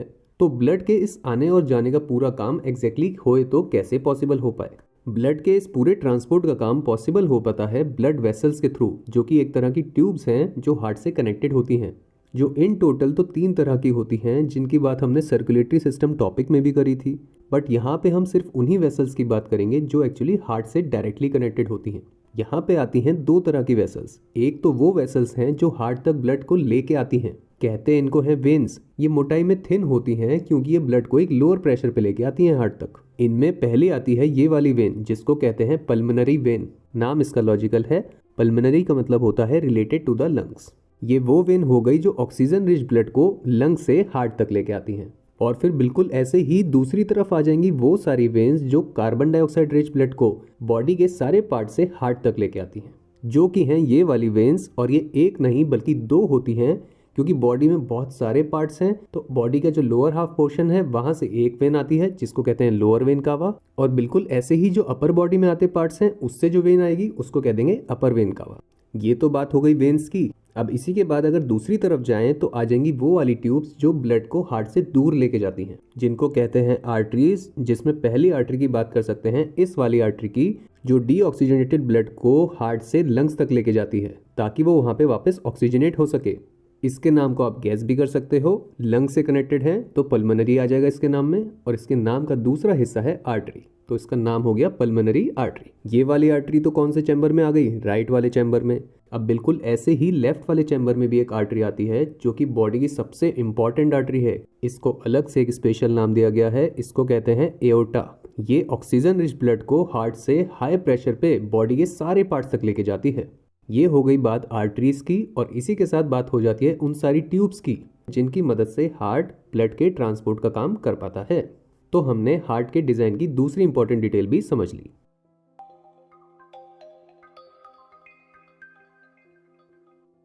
अब हम चलेंगे हार्ट के डिजाइन की तीसरी और आखिरी सबसे इंपॉर्टेंट डिटेल की तरफ, जो एक्चुअली बताती है कि हार्ट पंपिंग करता कैसे है। इस पॉइंट पे सवाल ये है कि हार्ट के दोनों चैम्बर्स को ब्लड को रिसीव करने का काम भी करना है, और फिर उस ब्लड को जिसको रिसीव किया है उसको सेंड भी करना है। अब इन दोनों ही चैम्बर्स में ब्लड की रिसीविंग भी हो जाए और फिर उसकी सेंडिंग भी हो जाए। ये तभी पॉसिबल है जब ये दोनों ही चैम्बर्स दो पार्ट्स में डिवाइडेड हों, और वो होता है कुछ ऐसे जिसमें एक पार्ट तो हो जाता है अपर पार्ट और एक पार्ट हो जाता है लोअर पार्ट, जिसमें दोनों ही चैम्बर्स के ऊपर वाले दोनों पार्ट्स को कहा जाता है एट्रियम्स, और इसी तरह से नीचे वाले दोनों पार्ट्स को कहा जाता है वेंट्रिकल्स। और अब इस पॉइंट पे अगर हम किसी एक ही चैम्बर को लेके बात करें, क्योंकि दोनों ही चैम्बर्स में एक ही तरह से होना है ये काम, तो इसमें जो सबसे पहले लेफ्ट चैम्बर में ऊपर वाला पार्ट है यानी कि लेफ्ट एट्रियम, ये सबसे पहले ब्लड को रिसीव करता है फ्रॉम द पल्मोनरी वेन। और काम ये तभी हो पाता है जब ये पार्ट रिलैक्स करता है, यानी कि इसकी मसल्स रिलैक्स करती हैं तो ये ब्लड को रिसीव करता है। और ये ब्लड को रिसीव उस पॉइंट तक करता है जब तक इसमें पूरा ब्लड फिल ना हो जाए। और जब इसमें पूरा ब्लड फिल हो जाता है तो एक नेक्स्ट पार्ट जिसको कहते हैं वेल्व, जो कि ये वाला पार्ट है, ये ऑटोमेटिकली ओपन हो जाता है और लेफ्ट एट्रियम में प्रेजेंट सारे का सारा ब्लड डंप हो जाता है लेफ्ट वेंट्रिकल में। ये अब तक का जितना भी मूवमेंट हुआ, इस पूरे मूवमेंट को एक साथ कहा जाता है डायस्टोलिक मूवमेंट, जिसमें बेसिकली हार्ट के लेफ्ट चैम्बर ने ब्लड को रिसीव किया है। अब ये तो हो गया पंपिंग का आधा काम। अब बिल्कुल इसी तरह से पंपिंग का बाकी आधा काम भी होता है, जिसमें लेफ्ट वेंट्रिकल का जो पोर्शन है वो कॉन्ट्रैक्ट करता है। ऑल्सो इस पोर्शन की मसल्स काफ़ी स्ट्रांग होती हैं क्योंकि इसको पंपिंग करनी है, जिसके लिए ज़्यादा ताकत चाहिए। रिलैक्सिंग के लिए उतनी ताकत नहीं चाहिए थी। तो अब जब लेफ्ट वेंट्रिकल कॉन्ट्रैक्ट होगी तो क्या होगा? लेफ्ट वेंट्रिकल के अंदर जो भी सारा ब्लड प्रेजेंट है वो कहाँ चला जाएगा? एओर्टा के पास, और फिर एओर्टा के थ्रू वो चला जाएगा बॉडी के सारे पार्ट्स में। ये हो जाता है पंपिंग का दूसरा आधा हिस्सा। और इस पूरे मूवमेंट को जो अब हुआ जिसमें ब्लड की सेंडिंग हुई, इसको कहा जाता है सिस्टोलिक मूवमेंट। इन दोनों ही मूवमेंट्स का जो एक साथ कॉम्बिनेशन है, पहले डायस्टोलिक मूवमेंट फिर सिस्टोलिक मूवमेंट, इस पूरे एक एक्शन को कहा जाता है पंपिंग। ये एक पंप हो जाता है हार्ट का, और यही वो चीज़ है जिसको हम हार्ट बीट यानी कि दिल की धड़कन कह देते हैं। और जो ये पूरा काम हुआ लेफ्ट चैम्बर में, बिल्कुल ऐसा ही काम होता है राइट चैम्बर में भी। उसका पोर्शन हम डिस्कस नहीं करेंगे, वो आप अपने आप समझ सकते हैं। अब पंपिंग की सारी बात तो हमने सीख ली, लेकिन वेल्व के बारे में एक छोटी सी बात और जानो, और वो ये है कि जब लेफ्ट वेंट्रिकल कॉन्ट्रैक्ट करेगा तो क्या ऐसा नहीं हो सकता कि जो खून लेफ्ट एट्रियम से आया है लेफ्ट वेंट्रिकल में वो वापस चला जाए? अब अगर यहाँ पे ध्यान दोगे तो देख सकते हो कि वेल्व की डिजाइनिंग ही ऐसी है कि उससे खून वापस नहीं जा सकता, जो कि एक कमाल की बात है कि जिस रास्ते से कोई चीज आई थी वो उसी रास्ते से वापस ना जा पाए। अब हमने हार्ट के डिजाइन की पूरी बात समझ ली है। ये वो पॉइंट है जहाँ पे हम हार्ट के एक्चुअल डायग्राम को देखने के लिए रेडी हैं। तो हार्ट का जो एक्चुअल डायग्राम है वो कुछ ऐसा दिखाई देता है। अब जैसा कि आप देख सकते हो, इसमें बहुत सारे पोर्शंस आप पिछले वाले डायग्राम से मैच कर सकते हो, जैसे कि ये हो गई इसकी वॉल, फिर ये हो गए लेफ्ट एंड राइट एट्रियम्स ऊपर वाले पोर्शंस, एंड ये हो गए नीचे वाले portions ventricles, left ventricle and right ventricle. Difference यहाँ पे बस एक है कि जो हमने आर्टरीज वहाँ पे दिखाई थी नीचे की तरफ से निकलती हुई, वो एक्चुअली हार्ट में ऊपर की तरफ से ही निकलती हैं, दोनों की दोनों, जो कि हम यहाँ पे देख सकते हैं। इसी के साथ हो जाती है बात हमारी कंप्लीट इस टॉपिक के ऊपर। टॉपिक को आप बाद में रिवाइज कर सकें उसके लिए आप ये टॉपिक रिवीजन शीट यूज़ कर सकते हैं, और अगर आप टॉपिक पे खुद को टेस्ट करना चाहते हैं तो आप ये वाली टॉपिक क्वेश्चन शीट यूज़ कर सकते हैं। ह्यूमन हार्ट के बारे में पढ़ के आई होप आपको मजा आया होगा। अब हम चलेंगे इसी थर्ड टॉपिक की सीरीज के लास्ट टॉपिक ह्यूमन ब्लड की तरफ।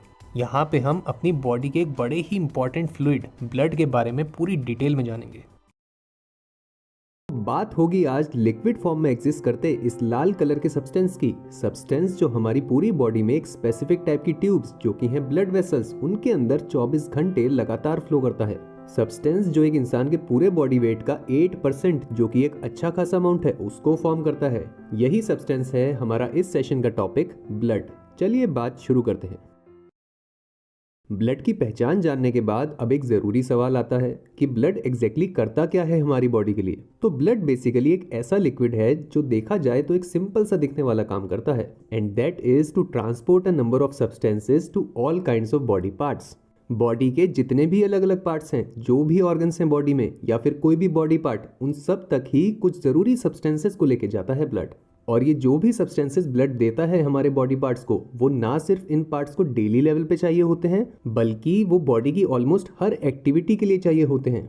ब्लड के फंक्शन का एक प्रीव्यू तो देख लिया हमने। अब ये काम जो ब्लड डेली लेवल पे करता है, इसके बारे में हम ब्लड में आते जो पार्ट्स हैं उनमें जानेंगे। सबसे पहले अब ब्लड का एक सिंप्लीफाइड डायग्राम ले लेते हैं। इसमें पहले बात करेंगे इस येलो कलर्ड सब्सटेंस की जो ब्लड का आधे से भी ज्यादा परसेंटेज फॉर्म करता है, प्लाज्मा। ये ब्लड का वो हिस्सा है जिसको हम देख तो तभी सकते हैं जब एक प्रॉपर सेपरेशन प्रोसेस के थ्रू इसको ब्लड से अलग किया जाता है। ये पार्ट एग्जैक्टली करता क्या है? ये एक नहीं बल्कि 3 फंक्शंस परफॉर्म करता है। इसका पहला और मेन काम होता है to transport specific substances around the body. कुछ स्पेसिफिक सब्सटेंसेस जो बॉडी के डिफरेंट पार्ट्स तक पहुंचते हैं वो प्लाज्मा के थ्रू ही जाते हैं, और सब्सटेंसेस ये प्लाज्मा के अंदर 3 अलग अलग जगह से आते हैं। फर्स्टली डाइजेस्टिव सिस्टम से आते हैं कंज्यूम्ड किए फूड के simpler forms, that is glucose and amino acids. Then second substance है हार्मोन्स, जो अगेन एक दूसरे ऑर्गन सिस्टम जो कि है एंडोक्रीन सिस्टम, उसमें प्रेजेंट ऑर्गन से आते हैं। And then third and last substance carried by plasma are the waste products that are received from the body cells. Body के सभी सेल्स जिस वेस्ट को लगातार निकालते रहते हैं वो प्लाज्मा के थ्रू ही अपने एक्सक्रीशन पॉइंट तक पहुंचता है। और वेस्ट ये होते हैं CO2 gas and nitrogenous waste, जहाँ पे कार्बन डाइऑक्साइड गैस का वेस्ट कंटिन्यूसली लंग्स तक पहुंचाया जाता है और नाइट्रोजनस वेस्ट कंटिन्यूसली किडनीज तक सेंड किया जाता है। ये तो है पहला काम। देन सेकंड काम प्लाज्मा का अगेन एक मेजर काम है, it is to maintain the blood pressure. Blood overall जिस प्रेशर पे फ्लो करता है पूरी बॉडी में, उसको मेंटेन करने में हेल्प करता है प्लाज्मा। और हेल्प ये मेनली प्लाज्मा के फ्लूइड नेचर के थ्रू होती है, जो ब्लड के फ्लो को एक सर्टेन डिजायर्ड प्रेशर पे रखता है।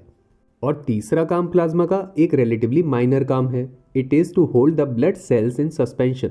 जो पार्ट्स इस प्लाज्मा पार्ट के अलावा होते हैं ब्लड में, जो कि हैं ब्लड सेल्स, वो प्लाज्मा सब्सटेंस की हेल्प से ही ब्लड में फ्लो कर पाते हैं। और फ्लो ये होता है एक सस्पेंडेड फॉर्म में, यानी कि फ्रीली फ्लोट करते हैं ये सेल्स प्लाज्मा के अंदर। प्लाज्मा के बाद ब्लड में आते सेकंड पार्ट यानी कि ब्लड सेल्स, जिनको कॉर्पल्सेस भी कहते हैं, पार्ट्स जो बेसिकली प्लाज्मा में फ्लोट करते हैं। ये इन टोटल, जैसा कि हम देख भी सकते हैं, 3 टाइप्स के होते हैं। ब्लड में इनका टोटल परसेंटेज है 45%, क्योंकि प्लाज्मा के अलावा ब्लड में बाकी सारा पोर्शन इन्हीं का होता है। दिखने में और काम में ये तीनों ही सेल्स एक दूसरे से डिफरेंट होते हैं, और तीनों ही सेल्स बॉडी के लिए बहुत ज़रूरी भी हैं।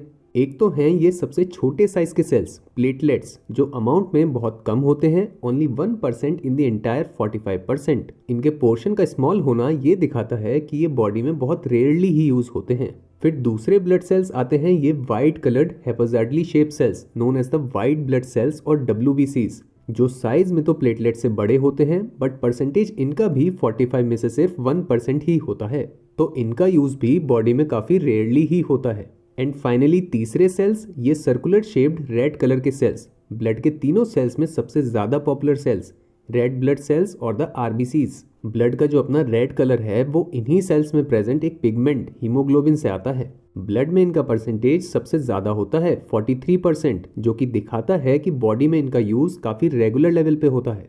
इन तीनों सेल्स की आइडेंटिफिकेशन, इनकी पहचान तो देख ली हमने। अब इन तीनों सेल्स की एक्चुअल वैल्यू देखें जो ये ब्लड में ऐड करते हैं। तो सबसे पहले तो platelets plug leaks in case of any injury on skin by forming blood clots. जब भी हमें कोई स्किन इंजरी होगी, एज सिंपल एज लाइक कहीं गिर जाने पे स्किन का छिल जाना या फिर स्किन पे कोई कट लग जाना, तो ऐसी सिचुएशन में इंजरी पॉइंट पे कंटिन्यूसली ब्लड का लॉस ना होता रहे, इसको इंश्योर करते हैं प्लेटलेट के सेल्स। और होता एग्जैक्टली ये ऐसे है कि प्लेटलेट के सेल्स इंजरी पॉइंट पे पहुंच के कुछ समय में वहां पे एक ब्लड क्लॉट, जो कि एक तरह का टेम्परेरी हार्ड लेयर है, उसको बना देते हैं, जो बेसिकली इंजर्ड एरिया की जो ब्लीडिंग है उसको रोक देता है। फिर सेकेंड टाइप के सेल्स, वाइट ब्लड सेल्स, इनकी वैल्यू है that these get activated to fight infection whenever any such infection starts in the body. Body में जब कभी भी किसी भी तरह के इन्फेक्शन की पॉसिबिलिटी होती है, इन्फेक्शन जो किसी भी माइक्रो ऑर्गेनिज्म जैसे वायरस माइक्रो ऑर्गेनिज्म से किसी डिजीज का होना या फिर बैक्टीरिया माइक्रो ऑर्गेनिज्म से किसी डिजीज का होना, ऐसा कोई भी इन्फेक्शन जब बॉडी को अटैक करता है तो वहां पर WBCs ही मिलकर उस इन्फेक्शन से फाइट करते हैं। ये एक बेहद ज़रूरी काम भी है क्योंकि इसी से बॉडी वापस एक हेल्दी स्टेट में आ पाती है। और आखिरी में तीसरे सेल टाइप RBCs का पर्पस होता है to transport oxygen from the lungs to all the body parts and most of the carbon dioxide gas from all the body parts back to the lungs. Body के लिए दो important gases, oxygen और carbon dioxide gas, इन दोनों के ही transport का function करते हैं RBCs। जहाँ पे पहले ये ऑक्सीजन गैस को जो लंग्स के थ्रू ब्लड में एंटर होती है उसको बॉडी के सभी पार्ट्स तक कैरी करते हैं ताकि वो पार्ट्स इस ऑक्सीजन को यूज़ करके अपने लिए एनर्जी बना सकें, जिससे कि फिर वो अपने सभी फंक्शंस परफॉर्म कर सकें। और सेकेंडली, इसी एनर्जी बनाने के प्रोसेस में जो एक वेस्ट गैस निकलती है, कार्बन डाइऑक्साइड गैस, वो भी RBCs के थ्रू ही लंग्स तक वापस जाती है ताकि वहाँ पे लंग्स में होते एक्सेलेशन प्रोसेस के थ्रू इसको बॉडी से बाहर निकाला जा सके। ये होती है बात RBC के रोल के ऊपर। इसी के साथ हो जाती है बात हमारी कंप्लीट इस टॉपिक के ऊपर। टॉपिक को आप बाद में रिवाइज कर सकें उसके लिए आप ये टॉपिक रिवीजन शीट यूज़ कर सकते हैं, और अगर आप टॉपिक पे खुद को टेस्ट करना चाहते हैं तो आप ये वाली टॉपिक क्वेश्चन शीट यूज़ कर सकते हैं। टॉपिक नंबर 3 का पूरा पोर्शन हो गया है कंप्लीट। ब्रेक लेना है तो अगेन आप इस पॉइंट पे ले सकते हैं, क्योंकि अब हम चलेंगे चैप्टर के 4th एंड लास्ट टॉपिक की तरफ, excretory system in human beings. जिस तरह से डेली लेवल पे हम सबके घरों से वेस्ट एक्सक्रीट होता है, कुछ उसी तरह का काम हम सबकी बॉडीज भी करती हैं। कौन से बॉडी के पार्ट्स हैं जो इस काम में इन्वॉल्व होते हैं और कौन सी ऐसी बातें हैं जिनका वो ध्यान रखते हैं, इसी बात से रिलेटेड है हमारा आज का टॉपिक। चलिए बात शुरू करते हैं। हेलो लर्नर्स, आज जो हम टॉपिक करने जा रहे हैं उसका नाम है एक्सक्रीटरी सिस्टम। अब ये एक टाइप का ऑर्गन सिस्टम है जो कई सारे ऑर्गेनिजम्स की बॉडी में प्रेजेंट होता है। ऑर्गन सिस्टम्स की अगर हम बात करें तो ये कुछ ऐसे सिस्टम होते हैं जिसमें कई सारे ऑर्गन्स मिलके काम करते हैं एक टीम की तरह, ताकि वो उस ऑर्गेनिज्म की बॉडी के लिए कुछ एक प्रॉपर स्पेसिफिक फंक्शन कंप्लीट कर सके। और हर ऑर्गन सिस्टम में कुछ ना कुछ अपने number of specific organs present होते हैं। एक्सक्रीटरी सिस्टम की अगर हम बात करें तो इसमें टोटल 4 ऑर्गन्स प्रेजेंट होते हैं। चलिए देख लेते हैं इसकी इमेज को। ये दिखाई देती है कुछ इस प्रकार से, और ये दिखाती है सारे ऑर्गन्स स्पेसिफिक उसी शेप और साइज में जैसे वो प्रेजेंट होते हैं बॉडी के अंदर। ऑल्दो इसको आसानी से समझने के लिए हम इसका एक हैंड ड्रॉन डायग्राम यूज करेंगे ताकि हमें लंबे समय तक इजीली ये ऑर्गन सिस्टम याद रहे। और वो डायग्राम है ये, जैसे कि हम इस डायग्राम में देख सकते हैं। पहला पार्ट है ये, इसका नाम है किडनी। दूसरा पार्ट है ये, इसका नाम है यूरेटर्स। और तीसरा पार्ट है ये, इसका नाम है urinary bladder. And fourth and last part is this one, it is known as the urethra.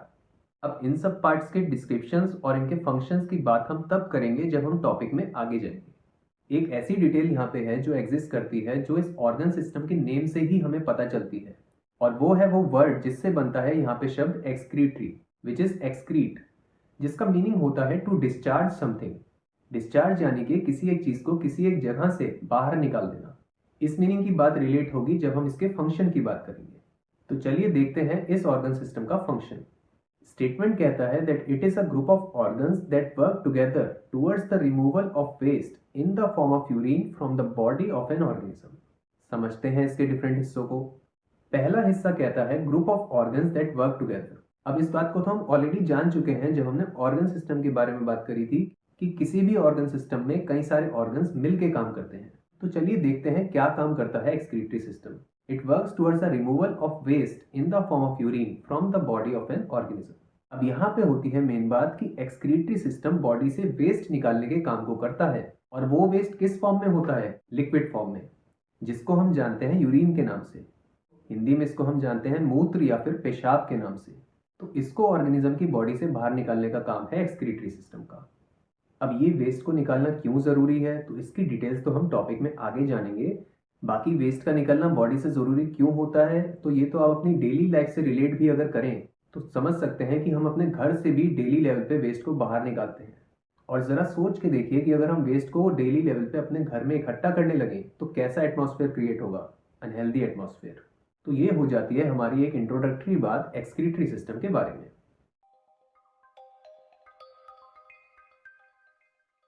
अब हम एक एक करके बात करेंगे एक्सक्रीटरी सिस्टम में आने वाले डिफरेंट ऑर्गन्स की।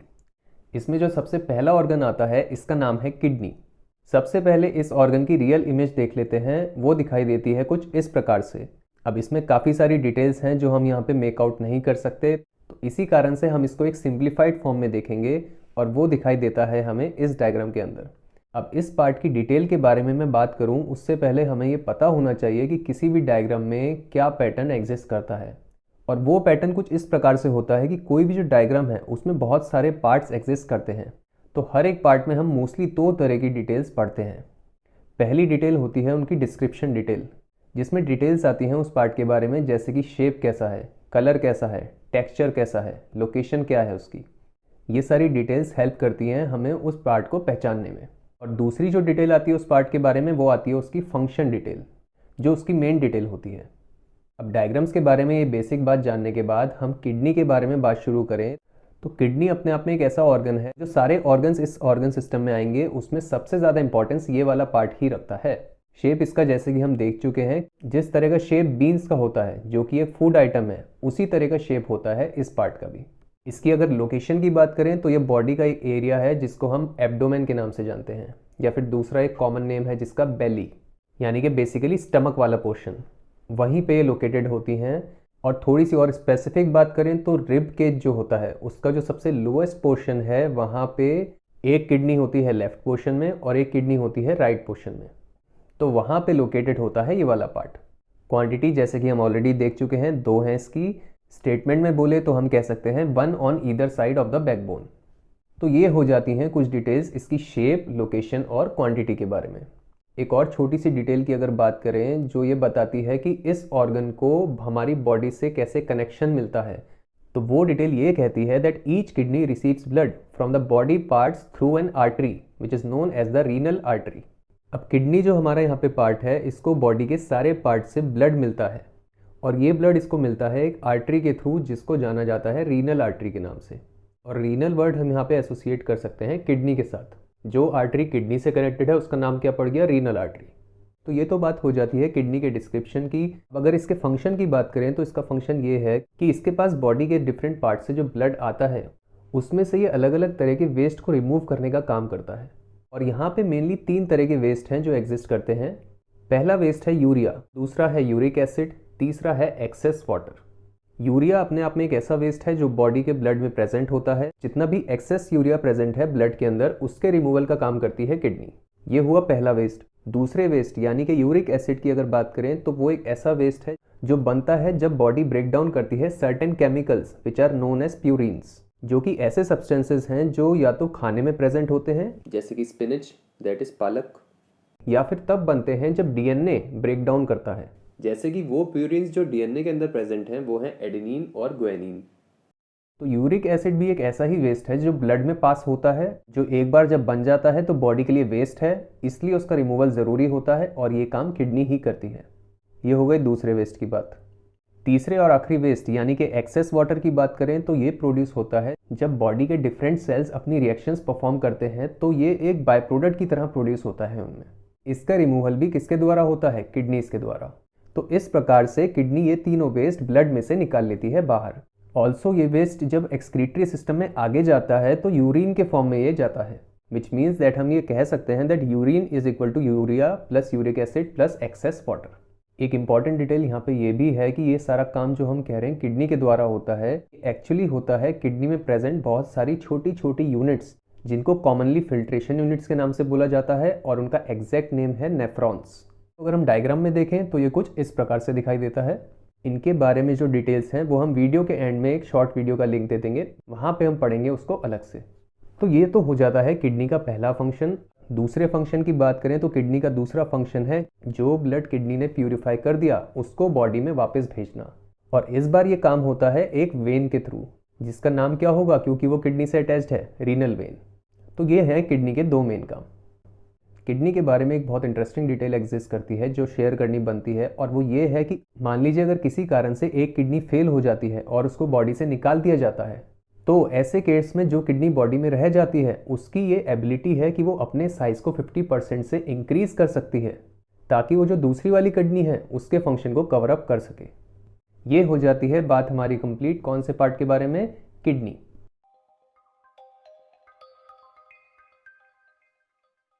अब किडनी जो वेस्ट निकालती चली जा रही है वो अपने अंदर स्टोर नहीं करती, वो जाता है उसके बाद उससे नेक्स्ट वाले पार्ट में जिसका नाम है यूरेटर्स। इस पार्ट की एग्जैक्ट लोकेशन को अगर हम बॉडी में देखें तो ये कुछ इस प्रकार से दिखाई देता है, अगर हम डायग्राम में देखें तो ये कुछ इस प्रकार से दिखाई देता है। एक ट्यूबुलर या फिर ट्यूब लाइक पार्ट है। क्वांटिटी की बात करें तो 2 होती हैं नंबर में, 1 अटैच टू ईच किडनी। और अगर इसकी लेंथ की बात करें तो दोनों मेल्स और फीमेल्स में ऑलमोस्ट सेम लेंथ की होती है और काफ़ी लेंदी होती है। It is about 8 to 10 inches long. इसके अगर फंक्शन की बात करें तो इसका फंक्शन है transportation of urine from the kidneys to the urinary bladder.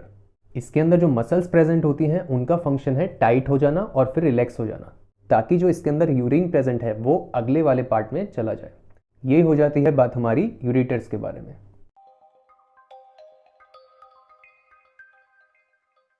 अब हम एक्सक्रीटरी सिस्टम में आगे चले तो हमारे अगले पार्ट का नाम है यूरिनरी ब्लैडर। डायग्राम में इसको देखें तो ये दिखाई देता है कुछ इस प्रकार से, और इमेज में इसको देखें तो ये दिखाई देता है कुछ इस प्रकार से। इसके डिस्क्रिप्शन पॉइंट्स की बात करें तो इसका मटेरियल होता है मस्कुलर, यानी कि ये मसल से बना होता है, और मसल से हम सोच सकते हैं कि इसका टेक्सचर कैसा होगा, इलास्टिक। इलास्टिक का मतलब इसमें एक्सपेंड होने की और कॉन्ट्रैक्ट होने की क्षमता होगी। और शेप की बात करें तो शेप इसका होता है जैसे कि हम देख सकते हैं पाउच के जैसा। अब यहाँ से अगर हम इसके फंक्शन की ओर चलें तो पिछले पार्ट में हमने ये सीखा था कि पिछला पार्ट यानी कि यूरेटर्स यूरिन लेके आता है इस पार्ट तक। तो जब इस पार्ट पे यूरिन आता है तो यूरिनरी ब्लैडर उस यूरिन को लगातार कलेक्ट करने का काम करता है, और ये उस यूरिन को तब तक कलेक्ट करता है जब तक इसकी कैपेसिटी होती है, which is 400 ml, which is quite a large amount, just a bit less than half a litre of water bottle. उसके बाद ही जाके कहीं ये उस यूरिन को पास आउट करता है। अब इस यूरिन के कलेक्शन का कारण क्या है, तो वो तो काफ़ी ऑब्वियस हो जाता है कि अगर यूरिन एक सर्टेन अमाउंट ऑफ टाइम तक कलेक्ट नहीं होगा तो हम लगातार यूरिनेशन करते रहेंगे। जैसे जैसे हमारी किडनीज यूरिन प्रोड्यूस करेंगी वैसे वैसे ही हमारी बॉडी यूरिनेट करती रहेगी, जो कि अपने आप में एक बहुत ही uncomfortable and at the same time unmanageable situation हो जाएगी। तो इस प्रकार से यूरिनरी ब्लैडर यूरिनेशन को कंट्रोल करता है और उसको एक लेस फ्रीक्वेंट एक्टिविटी बनाता है। ये बात हो जाती है यूरिनरी ब्लैडर के फंक्शन की।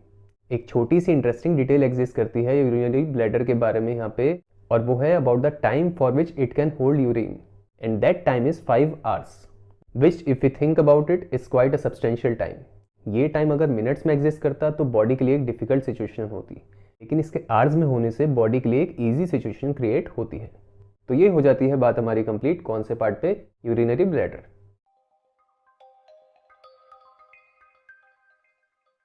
अब हम चलेंगे एक्सक्रीटरी सिस्टम के 4th एंड लास्ट पार्ट की तरफ, जिसका नाम है यूरेथ्रा। इसको अगर हम डायग्राम में देखें तो ये वाला पार्ट है ये, और अगर इमेज में देखें तो this is the image and this is the part. इसके डिस्क्रिप्टिव्स की बात करें तो एक ही डिस्क्रिप्टिव एग्जिस्ट करता है यहाँ पे, जो है इसके साइज के बारे में, which states that it is a tube with a small and narrow opening, यानी कि एक ट्यूब है जिसकी ओपनिंग अपने आप में काफ़ी छोटी होती है। इस पार्ट के फंक्शंस की बात करें तो इसके 2 मेन फंक्शंस हैं। पहला फंक्शन इसका है यूरिन को यूरिनरी ब्लैडर में ही कंटेन करके रखना, और ये काम ये करता है एक मस्कुलर स्ट्रक्चर की हेल्प से जिसका नाम है यूरेथ्रल स्फिंक्टर, जिनको हम इस इमेज में देख सकते हैं। ये है ये वाला पार्ट, और जैसे कि हम देख सकते हैं ये उस पॉइंट पे आते हैं जहाँ पे यूरिनरी ब्लैडर कनेक्ट करता है यूरेथ्रा से। तो ये भी हम समझ सकते हैं कि काफ़ी ऑब्वियस फंक्शन है ये। अगर ये मस्कुलर स्ट्रक्चर एग्जिस्ट नहीं करता तो यूरिन जो है वो ऑटोमेटिकली पिछले पार्ट से इस पार्ट में आ जाता, जबकि अभी क्या हो रहा है, ये पार्ट उसको रोक के रखता है। एक फंक्शन तो ये है। यूरेथ्रा के दूसरे फंक्शन की बात करें तो वो है to pass the urine out of the body in a controlled flow when the necessary pressure is applied, यानी कि जब एक ऑर्गेनिज्म सही प्रेशर लगाएगा तो यूरिन इसके थ्रू ही पास आउट हो जाएगा बॉडी में से, और जब तक वो प्रेशर नहीं लगाएगा तब तक यूरिन ऑटोमेटिकली पास आउट नहीं होगा, which is obviously very important. Also अगर एक लास्ट डिटेल इसमें बताएं तो यूरेथ्रा एक ऐसा पार्ट है जो मेल्स में काफ़ी लेंदी होता है जबकि फीमेल्स में काफ़ी छोटा होता है। मेल्स में इसका साइज 22 सेंटीमीटर के अराउंड होता है, जबकि फीमेल्स में इसका साइज 4 सेंटीमीटर के अराउंड होता है। ये हो जाती है बात हमारी complete fourth and last part of the excretory system, urethra. This completes the study of our topic. अगर आप इस टॉपिक को बाद में रिवाइज करना चाहते हैं तो आप ये वाली शीट यूज कर सकते हैं, और अगर आप टॉपिक पे खुद को टेस्ट करना चाहते हैं तो आप ये वाली शीट यूज कर सकते हैं। चैप्टर ऑलमोस्ट कंप्लीशन की तरफ आ चुका है। अब हम जाएंगे फोर्थ टॉपिक के एक छोटे से सेकंड पार्ट नेफ्रॉन की तरफ। ऑर्गन सिस्टम्स में हमने एक टॉपिक पढ़ा था एक्सक्रीटरी सिस्टम, जिसमें 4 पार्ट्स आते थे। पहला पार्ट था किडनी, उसके बाद था ये ट्यूब लाइक पार्ट यूरेटस, उसके बाद मस्कुलर बैग लाइक स्ट्रक्चर, नाम क्या था यूरिनरी ब्लैडर, और एंड में नैरो ट्यूब, नाम था यूरेथ्रा। इन चारों पार्ट से बनते इस ऑर्गन सिस्टम में एक ऐसा पार्ट है किडनी, जो जिन चीज़ों से बनती है उन पे थोड़ी सी बात और करना बनता है, क्योंकि रिलेटिवली ये किडनी का ज़्यादा इंपॉर्टेंट पार्ट है। नाम इन यूनिट्स का होता है 7 लेटर वर्ड नेफ्रॉन। यूनिट्स ये इंपॉर्टेंट इसलिए हैं क्योंकि ये किडनी की स्ट्रक्चरल यूनिट है, यानी कि किडनी का जो पूरे का पूरा ढांचा बनता है, स्ट्रक्चर बनता है, वो इन्हीं से फॉर्म होता है। जब ये किडनी के अंदर मिलियंस की मात्रा में, लाखों की मात्रा में आती हैं, तब जाके किडनी फॉर्म होती है। दिखने की बात करें तो ये कुछ इस प्रकार से दिखाई देती हैं। काफी सिंपल डायग्राम है। जैसे जैसे टॉपिक की बात होती जाएगी तो आप डायग्राम भी साथ के साथ ही बनाइएगा। बात को कंटिन्यू करें तो ये यूनिट्स फंक्शनल यूनिट भी बुलाई जाती हैं। बात सिंपल सी है, क्योंकि पूरा स्ट्रक्चर किडनी का इन्हीं से बन रहा है, तो सारे का सारा मेन काम जो है वो भी यही परफॉर्म करती हैं। और काम ये रिलेटेड होता है फिल्ट्रेशन से, जिसके कारण इनको फिल्ट्रेशन यूनिट्स भी बुलाया जाता है। तो चलिए बात शुरू करते हैं नेफ्रॉन्स के स्ट्रक्चर के साथ। सबसे पहला पार्ट इसके अंदर आता है ये। दिखने की बात करें तो ये एक ऊन के जैसा दिखाई देता है। साथ में ड्रॉ भी करिए इस वक्त। एक छोटा सा सर्कल बीच में बनाएंगे, उसके बाद उसके साइड से सर्कल्स ड्रॉ करते जाएंगे करते जाएंगे करते जाएंगे, जब तक थोड़ा सा बड़ा गोला ना बन जाए ऊन के जैसा। और हम इसको क्या कह सकते हैं? Ball of yarn. यार्न मतलब ऊन। नाम इस पार्ट का आप जान लेते हैं। इसको कहा जाता है ग्लोमेरुलस। स्पेलिंग भी चेक कर लो। फंक्शन की बात करें तो काम इसका होता है फिल्ट्रेशन, ये तो हम जानते हैं। लेकिन फिल्टर क्या करता है? ये 2 चीज़ें फिल्टर करता है हमारे ब्लड से। सबसे पहला तो है वो चीज़ जो हमारी बॉडी में एक अच्छी खासी मात्रा में एक्सेस रूप में निकलती है, विच इज़ वाटर। तो जितना भी एक्सेस वाटर है हमारे ब्लड के अंदर, उसको यही पार्ट फिल्टर करता है, निकाल लेता है। फिर दूसरी चीज़ जो ये फिल्टर करता है वो एक ऐसी चीज़ है जो हमारी बॉडी में जितना भी प्रोटीन न्यूट्रिएंट है, जिसको आप जानते हैं एमिनो एसिड से बनता है, जो कि वो जब एनर्जी पाने के लिए बॉडी ब्रेक डाउन करती है तो वहाँ पे बाय प्रोडक्ट के फॉर्म में यही पार्ट बनता है। नाम इसका होता है नाइट्रोजनस पेस्ट। फिल्ट्रेशन इसका ज़रूरी होता है। अगर ये फिल्टर नहीं होगा तो हमारे बॉडी के जो इंटरनल ऑर्गन्स हैं, अंदर के अलग अलग ऑर्गन्स हैं, स्टमक हो गया, इंटेस्टाइन्स हो गई, इन सबको हानि पहुंचा सकता है। एग्जाम्पल इसके वेस्ट के जान लेते हैं। ये होते हैं 2 compounds, urea and uric acid. ये हो गई बात हमारी ग्लोमेरुलस के ऊपर। अब नेफ्रॉन के दूसरे और आखिरी पार्ट पे चलें तो ये होता है ये वाला पार्ट। बना के देख लीजिए इसको। कुछ इस तरह से एक ट्यूब के जैसे आप इसको ड्रॉ कर सकते हैं, और यही इसका डिस्क्रिप्शन भी है, इट इज़ ट्यूब लाइक। इसका नाम भी यहीं से आता है। इसको कहा जाता है ट्यूब्यूल। इसको एक और नाम भी दिया जाता है, क्योंकि ये किडनी के अंदर होता है तो इसको किडनी ट्यूब्यूल भी कहा जाता है।